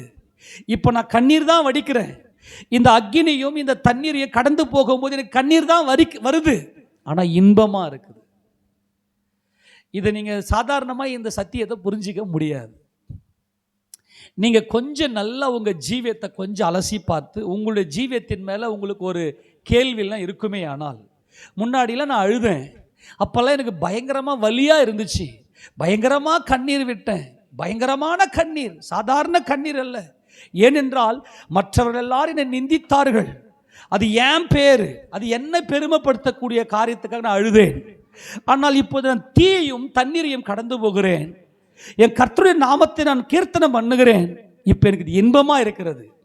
இந்த தீயும் தண்ணீரை கடந்து போகும்போது கண்ணீர் பயங்கரமாக வருது. ஆனாலும் நான் ஓடி போயில்லை, நான் இன்னும் இந்த பாதையை கடந்து போகிறேன். அது எனக்கு இன்பமாக இருக்கிறது. ஏனென்றால் அவர் என்னை செழிப்பான இடத்துக்கு நேராக என்னை அழைத்து கொண்டு போகிறார். இந்த தீயும் தண்ணீரையும் கடந்து போனால்தான் இந்த கண்ணீர் எனக்கு இன்பமாக இருக்கும். இந்த கண்ணீர் எனக்கு இன்பமாக இருக்கிறது. எவ்வளவு அவமானிப்பு வந்தாலும் நான் இப்போ எனக்காக அழுகிறேன், ஆனால் இன்பமாக இருக்கிறது. இது நீ சாதாரணமாக வந்தீங்கன்னா இந்த சத்தியம் உங்களுக்கு புரியாது. இஸ்ரவேலை உருவாக்குகிறவர் என் கர்த்தர், அவர் இஸ்ரவேலின் தேவன் என்பதை நீங்கள் அறிந்ததாக புரியும். அதுதான் கீழே சொல்ற 4ஆம் வசனம், கர்த்தர் யாக்கோபை தமக்காகவும் இஸ்ரவேலை தமக்கு சொந்தமாகவும் தெரிந்து கொண்டார். கரங்களை ஊத்துறாமன்னு சொல்லுங்களேன். ஏசாயா 43:1-2 யாக்கோபே இஸ்ரவேலை என்று அழைத்தவர். இந்த யாக்கோபே இஸ்ரவேலை என்பதற்கான அர்த்தத்தை தான் இவ்வளவு நேரம் பார்த்து கொண்டிருக்கிறோம். யாக்கோபு என்பது மாம்சமானவன், ஜென்ம சுபாவமானவன். அவர் யாப்போக்கு ஆற்றை கடந்த வேளையிலே அங்கு பெனியலிலே உன் பேர் என்ன என்று கேட்டபோது யாக்கோபு என்று சொன்னார். யாக்கோபு என்று சொல்லுவது ஜென்ம சுபாவமான ஒரு நார்மலான பாரா, எல்லா மனுஷனையும் போல சிருஷ்டிக்கப்பட்டவன். ஆனால் இஸ்ரவேல் என்பது கர்த்தருடைய நாமத்தை துதிக்கிறவன். அல்லேலூயா. அந்த கர்த்தர் என்பவர் அந்த துதியை தனக்குள்ளே கொண்டவன். யார் இந்த கர்த்தர்? அவர் மரணத்தை ஜெயித்தவர், கண்ணீரின் பாதையில கடந்து போனவர், அவர் ராஜாதி ராஜாவா என்றென்றைக்கும் அனாதியா இருக்கிறவர், சதாகாலம் இருக்கிறவர், தலைமுறை தலைமுறை ராஜரீகம் பண்ணுகிறவர் என்கின்ற ரகசியத்தை அறிந்தவன் தான் இந்த யாக்கோபு. இந்த யாக்கோபால மட்டும்தான் செழிப்பை நோக்கி பயணம் போக முடியும். யாக்கோபால மட்டும்தான் இந்த தண்ணீரையும் தீயும் கடந்து போக முடியும். ஏன்னா அவர் நான் தனியே இல்லை, என் கர்த்தர் என் கூட இருக்கிறார். கரங்களை ஆமென் சொல்லுங்க. நான் தனியே இல்லை, என் கர்த்தர் மெல்கிசேதேக்கின் முறைமையின்படியாய் அவர் நித்திய ராஜ்யத்துக்குள்ள தேவனுடைய சிங்காசனத்தின் வலது பாசத்தில் உட்கார்ந்திருக்கிறார். நானும் அங்க போவேன். தண்ணீர் என்பது நம்முடைய நினைவுகள். தண்ணீர் என்பது நம்முடைய நினைவுகள். அக்கினி என்பது நம்முடைய பெருமை. தண்ணீர் என்பது நம்முடைய நினைவுகள், அக்கினி என்பது நம்முடைய பெருமை. என் துதியை விக்கிரகங்களுக்கும் என் மகிமையை வேறொருவனுக்கும் நான் கொடேன். நல்லா கவனிக்கணும். ஆண்டவரே, என் நினைவுல சகலத்தையும் சர்வத்தையும் சிருஷ்டித்த சர்வ வல்லமையுள்ள பிதாவாகிய தேவன் இருக்கிறார். அவர்தான் சர்வ வல்லவர், அவர்தான் எல்லாவற்றையும் சித்தம் கொண்டவர். என் பிதாவாகிய தேவன் தான் சிங்காசனத்தில் வீற்றிருக்கிறவர். அவரே எல்லாவற்றையும் சிருஷ்டித்தவர். அவரே ஒன்றும் இல்லாமலிருந்து எல்லாவற்றையும் சிருஷ்டித்தவர். அவர்தான் பாரா என்று சொல்லக்கூடிய ஒன்றுமில்லாமலிருந்து எல்லாவற்றையும் சிருஷ்டித்தவர். அதே அவருடைய சாயலின்படியும் ரூபத்தின்படியும் என்னை அவர் சிருஷ்டித்திருக்கிறார். ஆனால் இன்றைக்கு என்னுடைய நினைவுல உளையான சேரும் பயங்கரமான குழியுமா இருக்கிறது. என் தேவனே, நான் உம்மை நினைக்காமல் வேற எதையோ நினைக்கிறேன். அதே சமயம் மனுஷர்கள் மத்தியில் என்னுடைய அசைவுகள்ல பெருமை இருக்கிறது. நல்லா கவனிங்க. துதி என்பது நாம் பார்ப்பது, விக்கிரகம் என்பது மற்றவர்கள் என்னை பார்ப்பது. நான் என் துதியை விக்கிரகங்களுக்கும் என்னுடைய மகிமையை வேறொருவனுக்கும் நான் கொடேன். என்னுடைய நினைவுல என் தேவன் இல்லையே. நல்லா கவனி. என்னுடைய நினைவுல நான் இப்போது இருக்கிறேன், என்னால் என் தேவனை நினைக்க முடியவில்லையே என்பது தண்ணீர். மனுஷர்கள் என்ன பார்க்கும்படி நான் பெருமையாக வாழ்ந்து கொண்டிருக்கிறேன் என்பது அக்கினி. நல்லா கவனிங்க. இப்ப நான் இருக்கிறேன், என்னுடைய நினைவுல இப்ப யார் இருக்கணும்? என்னன்னைக்கு இருக்கிற சர்வ வல்லமையுள்ள பிதாவாகிய தேவன் என் நினைவுக்கு வரணும். ஆக என் நினைவுல இப்ப என் பிதா இல்லையே, என்னால என் பிதாவை நினைவுல கொண்டு வர முடியலையேன்னு சொல்லி கண்ணீர் வடித்த இஸ்ரவேலர்கள். கண்ணீர் வடித்த இஸ்ரவேல் எப்படி பிதாவை அறிந்து கொண்டோம்? அதுக்கு தான் துதி இருக்கிறது. என் இருதயத்துக்குள்ள துதி இருக்கிறது. என் கர்த்தராகிய இயேசு கிறிஸ்து இருக்கிறார். அவர் அநாதி தேவன், அவர் சதா காலம் இருக்கிறவர், அவர் தலைமுறை தலைமுறையாக ராஜரீகம் பண்ணுகிறவர். இப்போ அந்த துதி எனக்குள் இருக்கிறதுனால இப்போ சர்வ வல்லமையுள்ள பிதாவாகிய தேவன் அவரை என்னால் அவரை என்னுடைய நினைவில் வர முடியாமல் தேவையில்லாத நினைவுகள் எல்லாம் என் நினைவுக்குள்ள வருதேன்னு சொல்லி அழுதவர்கள், கண்ணீர் வடித்தவர்கள். ஆண்டவரே, இந்த மனுஷர்களுக்கு மத்தியில நான் வாழ்ந்து கொண்டிருக்கிறேன். இந்த மனுஷர்களுக்கு மத்தியிலே இந்த வஸ்திரத்தை போட்டு நான் ராஜா என்று வாழ்ந்து கொண்டிருப்பது அது பெருமையை காண்பிக்கிறது. ஆக இந்த தண்ணீரையும் இந்த அக்கினியையும் கடந்தால் மட்டுமே என் பிதாவுக்கு முன்பாக நிற்க முடியும். இந்த தண்ணீர் என்பது நினைவுகள், என்னை குறித்த நினைவுகள், இந்த மாம்சத்தை குறித்த நினைவுகள். இதை நான் மேற்கொள்ள வேண்டும், இந்த தண்ணீரை கடக்க வேண்டும். பெருமை, அக்கினி என்பது பெருமை. இந்த மனுஷங்களுக்கு மத்தியில் நான் பெருமையாக வாழ வேண்டும் என்கின்ற எண்ணம் ஒவ்வொரு மனிதனுக்குள்ளுமே இருக்கிறது. மாம்சத்தின் இச்சை, கண்களின் இச்சை, ஜீவனத்தின் பெருமையாகிய உலகத்தில் உள்ளவைகள் எல்லாம் பிதாவினால் உண்டானவைகள் அல்ல, அவைகள் உலகத்தினால் உண்டானவைகள். நல்லா புரிந்து கொள்ளுங்க. இந்த கண்ணீர் யாரெல்லாம் வடித்தாங்களோ, என் பிதாவே, என்னுடைய நினைவில் நீங்க இல்லையே. அதாவது என்னுடைய நினைவில் இந்த மாம்சீக நினைவுகள், இந்த மாம்சீக அறிவுகளினால் நான் இருக்கிறேனே. ஆக இந்த மாம்சீக நினைவுகளை எல்லாம் கடந்து மாம்சீக அறிவினால் உண்டாகக்கூடிய இந்த நினைவுகள் எல்லாம் கடப்பது என்பது தண்ணீரை கடப்பது. அக்கினி என்பது மனுஷங்களால எனக்கு வரக்கூடிய பெருமையை நான் கடந்து போயிட்டேன் அப்படின்னாக்கா, நான் பிதாவாகிய தேவனுடைய அந்த சமூகத்தில் அந்த செழிப்பை தான் காண்கிறேன். அப்படி யாரெல்லாம் கண்ணீர் வடித்தார்களோ அந்த கண்ணீரை தான் தேவன் துருத்தியில வைத்திருக்கிறார். அந்த துருத்தியில் இருக்கிற அந்த கண்ணீரை அவர் எண்ணி வைத்திருக்கிறார், அதை கணக்கில் வைத்திருக்கிறார். அப்படி யாரெல்லாம் அழுதார்களோ, யாரெல்லாம் சர்வ வல்லமையுள்ள பிதாவாகிய தேவனை நினைத்து கண்ணீர் வடித்தார்களோ, ஆண்டவரே என்னுடைய நினைவில் நீங்க இல்லாம என்னுடைய மாம்ச நினைவுகள் எனக்குள் இருக்குதேன்னு சொல்லி கண்ணீர் வடித்தவர்கள்.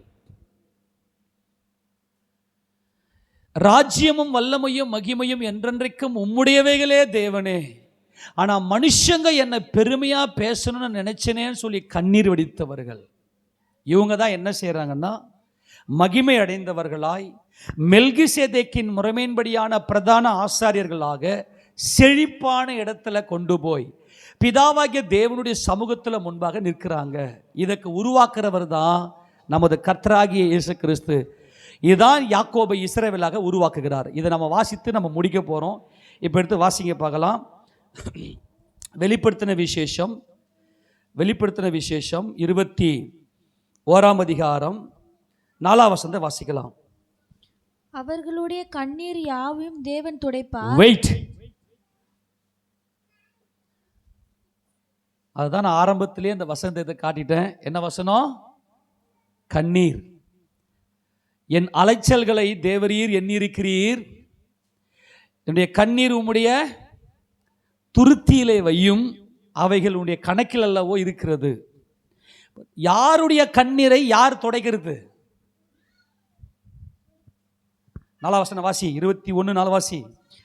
இந்த வசனத்தோட முடிக்க போறோம். இதை புரிஞ்சிச்சுன்னா தண்ணீர்கள் கடக்கும் போது அந்த அந்த அந்த வார்த்தை நமக்கு புரிஞ்சிடும். ஆமென். சரி வாசி 4ஆம் வசனம். அவருடைய கண்ணீர் யாவையும் யார் துடைப்பார்? தேவன் துடைப்பார். தேவன் யாரு? சிங்காசனத்தில் வீற்றிருக்கிற சர்வ வல்லவர். தேவனை ஒருவனும் ஒரு காலம் கண்டதில்லை. சரி, தேவன் தான் அந்த செழிப்பு. அவர்தான் நித்திய ராஜா, அவர்தான் நித்தியமானவர். இந்த நித்தியமானவர் எனக்கு முன்பதாக இருக்கிறார். ஆனா எனக்கு குறுக்கே என்ன இருக்குதுன்னா, தண்ணீர்களும் ஆறுகளும் அக்கினியும் அக்கினி ஜுவாலையும் இருக்கிறது. தண்ணீர் என்பது என்னுடைய அறிவு, என்னுடைய அறிவினால் உண்டாகிற நினைவுகள். மனிதனால நினைக்காம இருக்கவே முடியாது. ஏதோ நினைச்சுக்கினே தான் இருப்பான்.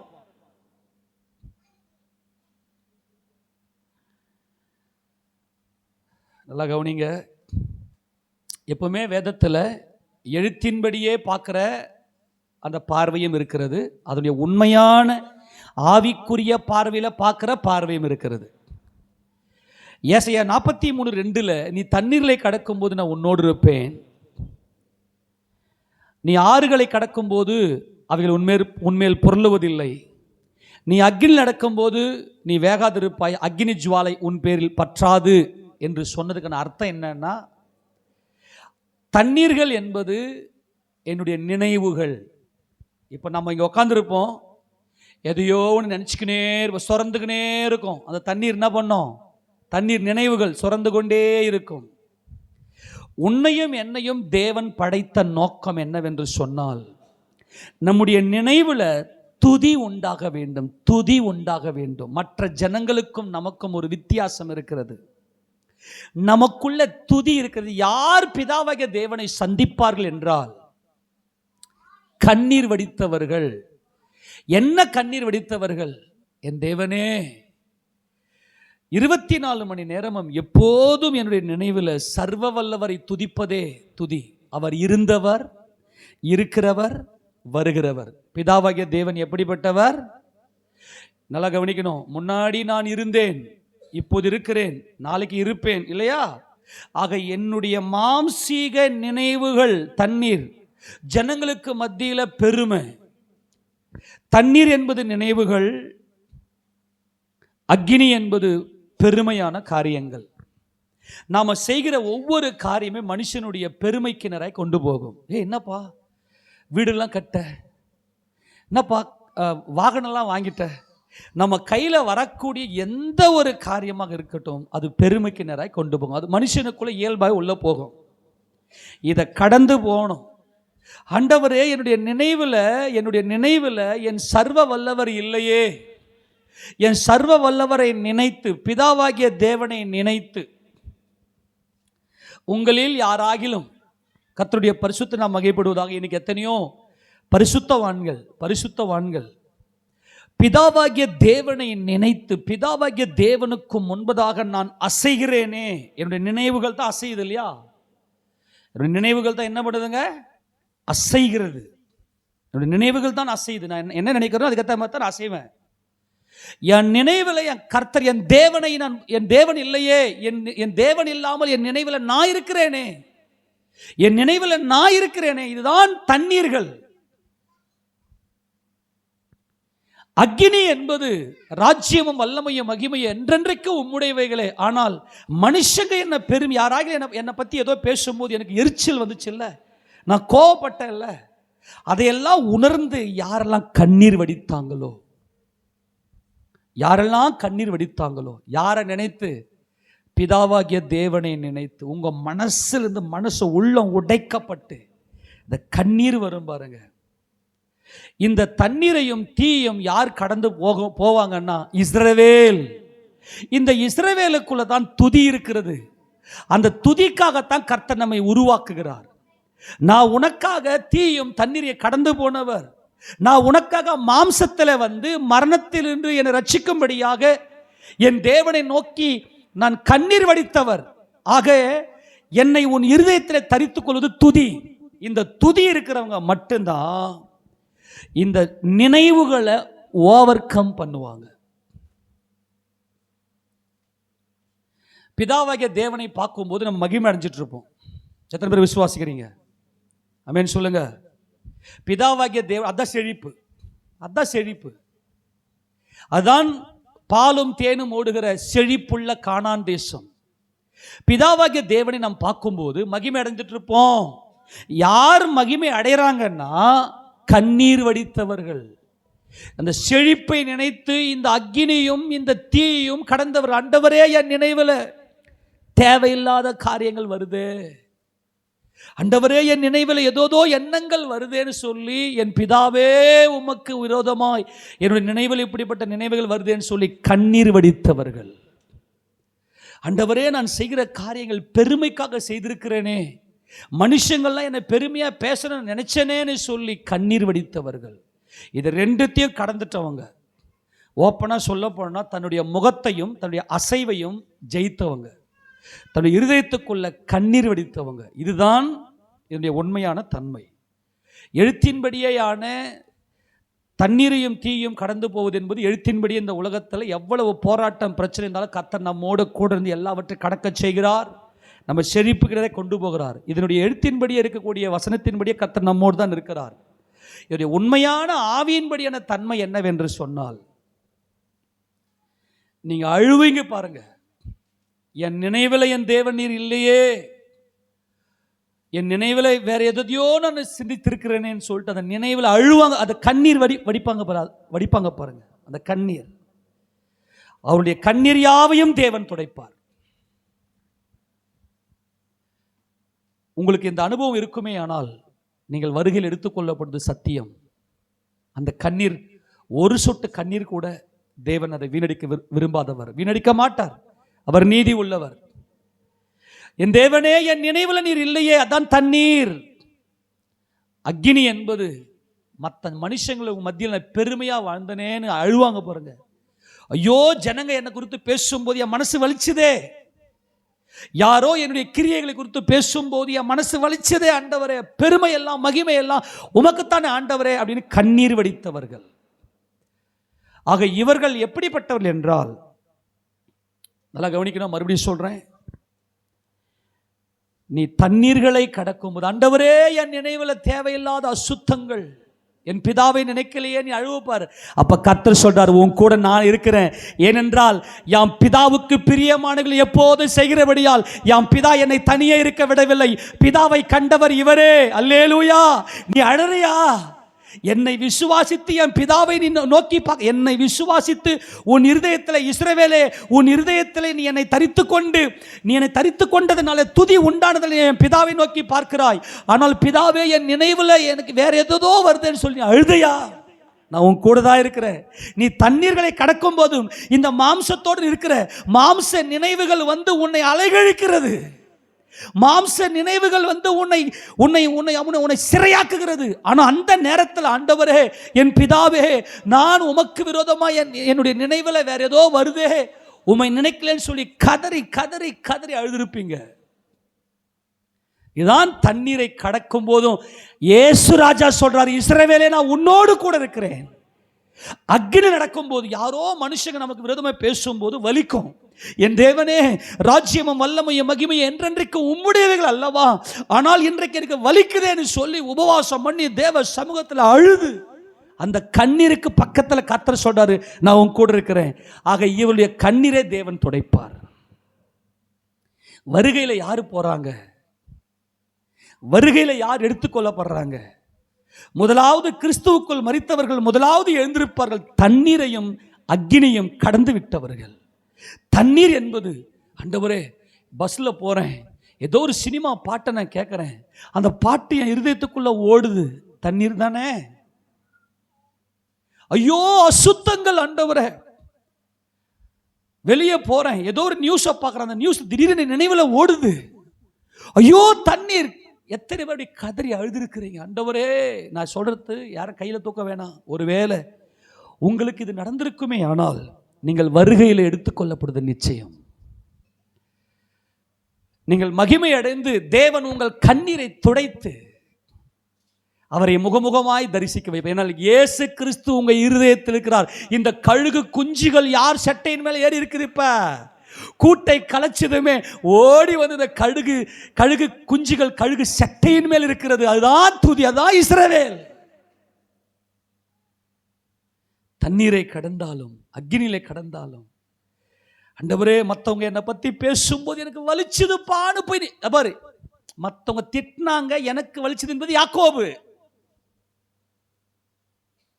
ஆனால் இஸ்ரவேல் என்பது, ஆண்டவரே, எனக்காக போய் நான் இப்படி வலிச்சிருச்சே, என்னுடைய மனசு வலித்து விட்டதே, மற்றவங்க என்னை பத்தி பேசும்போது எனக்கு வலிச்சதே ஆண்டவரே, நான் ஒரு துரோகி, ஏனென்றால் பெருமை உமக்குத்தான் என் தேவனே அப்படின்னு கண்ணீர் வடித்தவர்கள். இந்த உள்ளம் கசந்து கண்ணீர் வடிப்பாங்க. ஐயோ, எனக்காக என் மனம் வலித்து விட்டதே, எனக்காக என் மனம் வலித்து விட்டதே அப்படின்னு சொல்லி அந்த அக்னியை கடந்தவங்க, சோதனையை கடந்தவங்க, அந்த சோதனையை கடந்தவங்க இவரை தான் தேவன் அவருடைய கண்ணீர் யாவையும் தேவன் துடைப்பார். இனி மரணமும் இல்லை, துக்கமும் இல்லை, அலறுதலும் இல்லை, வருத்தமும் இல்லை, முந்தினவைகள் ஒழிந்து போயின என்று விளம்பி. இவங்க தண்ணீரையும் இந்த தீயையும் கடக்கும் போது மரணம், ஒவ்வொரு நாளும் பழைய மனுஷனை சிலுவையில் ஆணி அடித்து, பழைய பாவ மனுஷனை சிலுவையில் நாம் இனி பாவத்துக்கு ஊழியம் செய்யாதபடிக்கு பாவ சரீரம் ஒழிந்து போகும் பொருட்டாக நம்முடைய பழைய மனுஷன் சிலுவையில் அறையப்பட்டது என்று அறிந்திருக்கிறோம். ஒவ்வொரு நாளும் இந்த பழைய மனுஷன், இந்த மாம்ச மனுஷனை சிலுவையில் ஆணி அடித்து சாகடித்து கொண்டே உபவாசம் பண்ணி வசனத்தை கொண்டு பரிசுத்தாவின் பலத்தில் ஒவ்வொரு நாளும் செத்து செத்து செத்து நம்ம ஆட்கள் நினைக்கிறாங்கன்னா, சர்ச்சுக்குள்ள என்ட்ராயிட்டாவே அப்படியே ஆவியில் அப்படியே மிதக்கணும்னு நினைக்கிறாங்க எல்லாருமே. கிறிஸ்துவ வாழ்க்கை ஒவ்வொரு நாளும் சாகர வாழ்க்கை. அந்த பழைய மனுஷன் யாருன்னு கண்டுபிடிச்சி நேர ஜப அறைக்கு கொடு ஜபம் பண்ற ஒரு மனுஷனால மட்டும்தாங்க தேவனை முகமுகமாய் தரிசிக்க. அதாங்க செழிப்பு, அதாங்க செழிப்பு. கிறிஸ்துவ வாழ்க்கை என்பது ஒரு மனிதன் எந்த அளவுக்கு தன்னுடைய பழைய மனுஷனை, பாவ மனுஷனை, புறம்பான மனுஷனை கண்டுபிடிச்சி மரணம் ஒவ்வொரு நாளும் அவனை சிலுவையில் சாகடிக்கணும். அதுதான் இஸ்ரவேல். இஸ்ரவேலால மட்டும்தான் இந்த தண்ணீரையும் தீயும் கடந்து போய் செழிப்பை அடைய முடியும். அந்த செழிப்பு தான் பிதாவாகிய தேவனுடைய சமூகம்.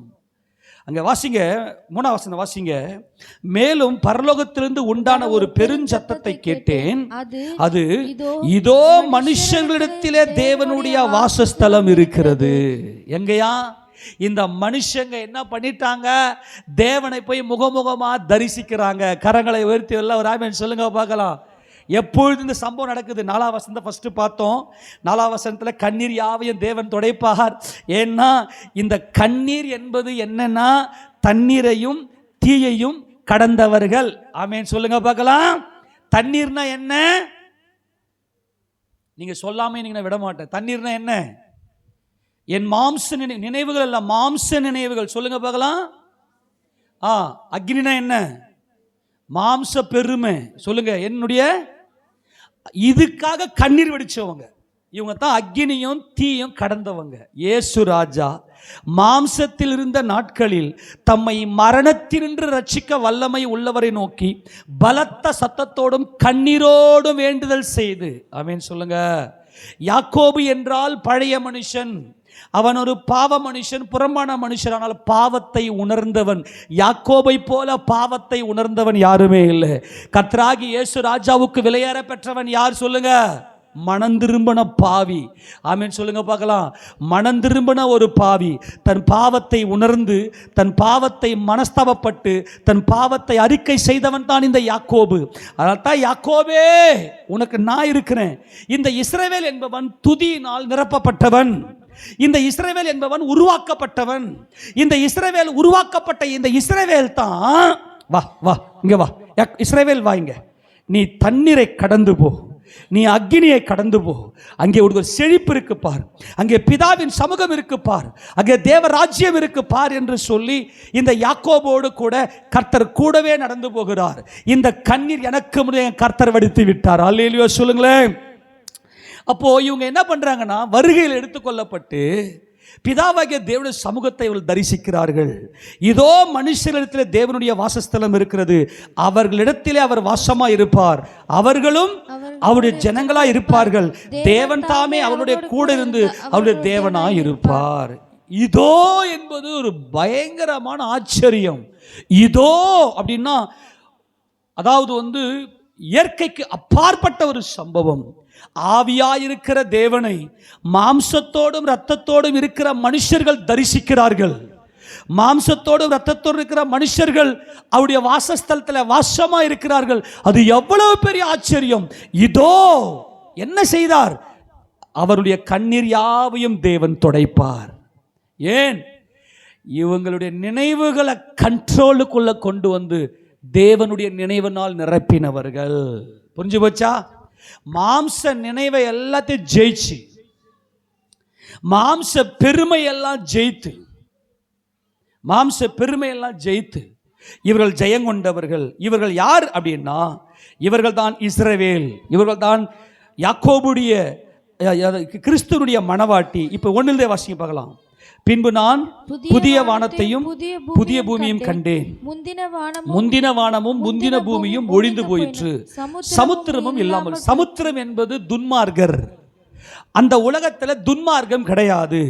பரிகரிக்கப்படும் கடைசி சத்துரு மரணம். அங்கே மரணம் கிடையாது. ஒரே மனுஷனாலே பாவமும் பாவத்தினாலே மரணமும் உலகத்திலே பிரவேசித்தது. ஆக இவர்கள் என்ன செய்கிறார்கள் என்றால், இது இன்பமான கண்ணீர். இந்த கண்ணீர் இன்பமானது. இப்ப புரிஞ்சு போச்சா? ஆமென் சொல்லுங்க. இந்த கண்ணீர் எப்படிப்பட்டது? இன்பமானது. என் கர்த்தர் போன அந்த பாதையில், என் கர்த்தர் மாம்சத்தில் வந்த ஒரு மகிமை அடைந்து மெல்கிசேதேக்கின் முறைமையின்படியான பிரதான ஆசிரியர் தேவனால் நாமம் தரிக்கப்பட்டார். அந்த மகிமையை, அந்த செழிப்பை அடைவதற்காக இந்த தண்ணீரையும் இந்த அக்னியையும் கடந்து போகிறேன். தண்ணீர் என்பது என்னுடைய மாம்ச நினைவுகள், அக்னி என்பது என் மாம்ச பெருமை. உங்களை செக் பண்ணிக்கங்க. உங்களுடைய நினைவுல இப்ப யார் இருக்கிறது? சமுத்திரம் இல்லாமல் போயிற்று என்பது அங்கே துன்மார்க்கரே கிடையாது. அது தேவனுடைய ராஜ்யம். அடுத்தது, யோவானாகிய நான் புதிய எருசலேமாகிய பரிசுத்த நகரத்தை தேவனிடத்தினின்று பரலோகத்தை விட்டு இறங்கி வர கண்டேன். அது தன் புருஷனுக்காக அலங்கரிக்கப்பட்ட மணவாட்டியை போல ஆயத்தமாக்கப்பட்டிருந்தது என்பது தான் இஸ்ரவேல். ஏனென்றால் நான் உன்னை உருவாக்கினேன். ஆயத்தமாக்கப்பட்டிருந்தது.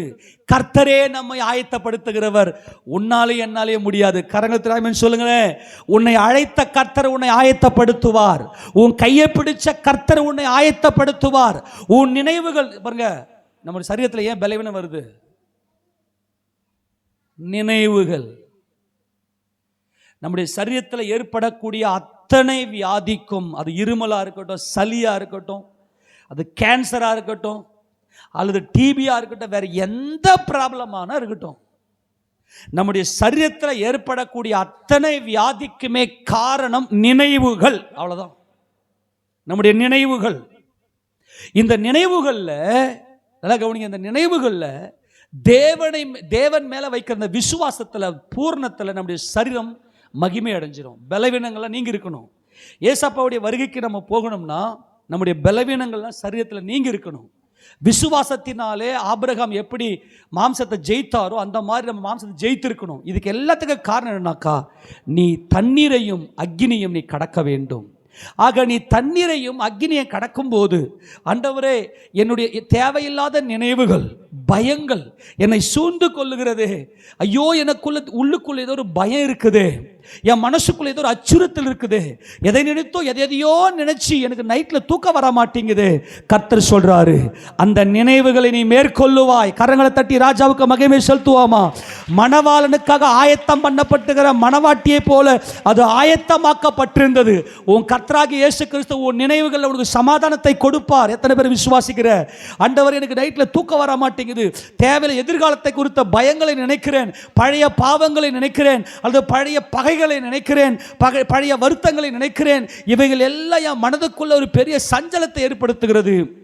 ஆனால் நீங்கள் அதையெல்லாம் நினைச்சு அழுதுங்க பார்த்தீங்கன்னா, தேவனை நினைச்சு அதாங்க மனவாட்டி. அவங்க தான் மனவாட்டி. அதுதான் இந்த கழுகு குஞ்சுகள் இதெல்லாம் கொண்டு வந்தது. அதுதான் கர்த்தர் நம்மை உருவாக்குகிறவர். உன் கையை பிடிச்சவர் உன்னை ஒருபோதும் கைவிட மாட்டார். இன்னைக்கு நீங்கள் அவருக்கு மனைவியா இருக்கிறீர்கள். இப்போது நாம் கிறிஸ்துவுக்கு யாரா இருக்கிறோம்? மனைவியா இருக்கிறோம். நித்திய காலத்துக்கு நம்ம மனவாட்டியா இருக்க போறோம். அப்படியானால் கர்த்தர் ஒருபோதும் கைவிட மாட்டார். இன்னைக்கு ஒருவேளை நீ தீயும் தண்ணீரையும் கடந்து போகலாம். இனி நிறைய பிரச்சனை, வீட்டில் ஒரே பிரச்சனை, கணவன் மனைவிக்குள்ள பிரச்சனை. ஏன் சொல்லுங்க? அக்கினி தண்ணீர், அக்கினியும் தண்ணீரும். சில பேரை பார்த்தா எரிச்சலாவே இருப்பாங்க. எரிச்சல். தீயும் தண்ணீரும், நினைவுகளும் அந்த பெருமையும், அந்த நினைவில் வரக்கூடிய அந்த சுயநீதியும் சுய பெருமையும். அந்த நினைவில் என்ன ஓடுது? சுயநீதி, சுய பெருமை. சில பேர் எரிச்சலாவே இருப்பாங்க. அவங்க கிட்ட போயிட்டு அப்படி தொட்ட சர்ன்னு சீருவாங்க. அந்த சுயநீதியும் சுய பெருமையும், அந்த நினைவில் இருப்பது எதுனா, சுயநீதி என்பது தண்ணீர். அந்த சுயநீதி தான் என்னது? தண்ணீர். அந்த சுய பெருமை தான் அக்கினி. ஆனால் கர்த்தர் சொல்றாரு, நான் உன்னை கைப்பிடிச்சது உன்னை கைவிடுறதுக்கல்ல, இந்த தீயும் இந்த தண்ணியை நீ கடந்துருவ. கையை தட்டி நல்லா மகிமை செலுத்துங்க பார்க்கலாம். நல்லா கையை தட்டி. ஏன்னா நீ மாயை நினைக்கிற, நீ அழிச்சிருவ. ஆனா நித்தியத்தை நினை. உன் கண்ணுகள் செழிப்பு இருக்கிறது. நான் உன்னை விட மாட்டேன். நீ சமாதானமா இருப்ப, நீ அலங்காரமா இருப்ப. தேவனுடைய சித்தத்தின்படியாக இதோ மனுஷரிடத்தில் தேவனுடைய வாசஸ்தலம் இருக்குது. இதோ மனுஷரிடத்தில் என்பது தேவன் ஆவியா இருக்கிறார், சர்வ வல்லவராக இருக்கிறார். அவர்தான் இருந்தவர், இருக்கிறவர், வருகிறவர். ஆனால் மனுஷன் நேற்று உண்டாக்கப்பட்டவன். மனுஷனுக்கு ஒரு பிறப்பு இருக்கிறது. ஆனால் என்றென்றைக்கும் இருக்கிற தேவனுக்கு முன்பதாக நீ போய் நிற்கிறியே, அது எவ்வளவு பெரிய ஆச்சரியம். ஆண்டவரே, இந்த செழிப்பை நான் அடையணும்னாக்கா நான் தண்ணீர் என் தீயம் கடக்கணுமே. என் சுயநீதியும் என் சுய பெருமையும் என் நினைவில் ஓடிக்கினே இருக்குதே. என் சுயநீதி, என் சுய பெருமை. என் சுயநீதி என்பது தண்ணீர், என் சுய பெருமை என்பது அக்கினி. என்னால் கடக்க முடியல ஆண்டவரே. இதனால மனதுக்குள்ள வருத்தம், போராட்டம், சஞ்சலம். நைட்டில் தூக்கம் வர மாட்டேங்குது. ரொம்ப லேட்டாக தூங்குறேன், காலையிலேருந்து ஜெபிக்க முடியல. ஆனால் கர்த்தர் சொல்றாரு, நீ தண்ணீர்களை கடக்கும் போது நான் உன்னோடு இருப்பேன். ஆறுகள் உன்மேல புரளுவதில்லை. நீ அக்கில் நடக்கும் போதும் நீ வேகாதிருப்பாய். அக்கினி ஜுவாலை உன் பேரில் பற்றாது. நான் உன் கூட தான் இருக்கிறேன். ஐயா சொல்லுங்க பார்க்கலாம். நீ பயப்படாதீங்க. எல்லாருக்கும் மரணத்துக்கு காரணமே இந்த நினைவுகள். இந்த நினைவுகளில் கலந்திருப்பது எது? சுயநீதியும் சுய பெருமையும். ஆனால் கர்த்தர் இதிலிருந்து ஜெயித்துட்டார். யாரெல்லாம் தமக்கு கீழ்ப்படுகிறாங்களோ அவங்க கூடவே இருந்து இந்த செழிப்பான இந்த மகிமைக்குள்ள நம்மை கொண்டு போய் சேர்க்கிறதுக்கு அவர் நீதியும் உண்மையுடையவர்கள். பயப்படாதீங்க. அல்லேலூயா. பயப்படாதே யாக்கோபே, பயப்படாதே. அதுக்கு தான் நான் உன் கையை பிடிச்சேன். நான் தான் உன்னை உருவாக்குறவர். ஆமென் சொல்லுங்களேன். நான் தான் உன்னை உருவாக்குறேன். உன்னை செழிப்பாகிய பிதாவின் சமூகத்துக்கு கொண்டு போவேன். அதே போல இந்த உலகத்தில் எல்லா செழிப்பையும் நான் உனக்கு கொடுப்பேன். அதுதான் கர்த்தர். எத்தனை பேர் விசுவாசிக்கிறீங்க? நம்ம எல்லாரும் முழங்கால் படிட்டு ஆண்டவருக்கு நன்றி சொல்லி, ஆண்டவரே இந்த தண்ணீரையும் தீயை நான் கடந்து போவேன் அப்பா.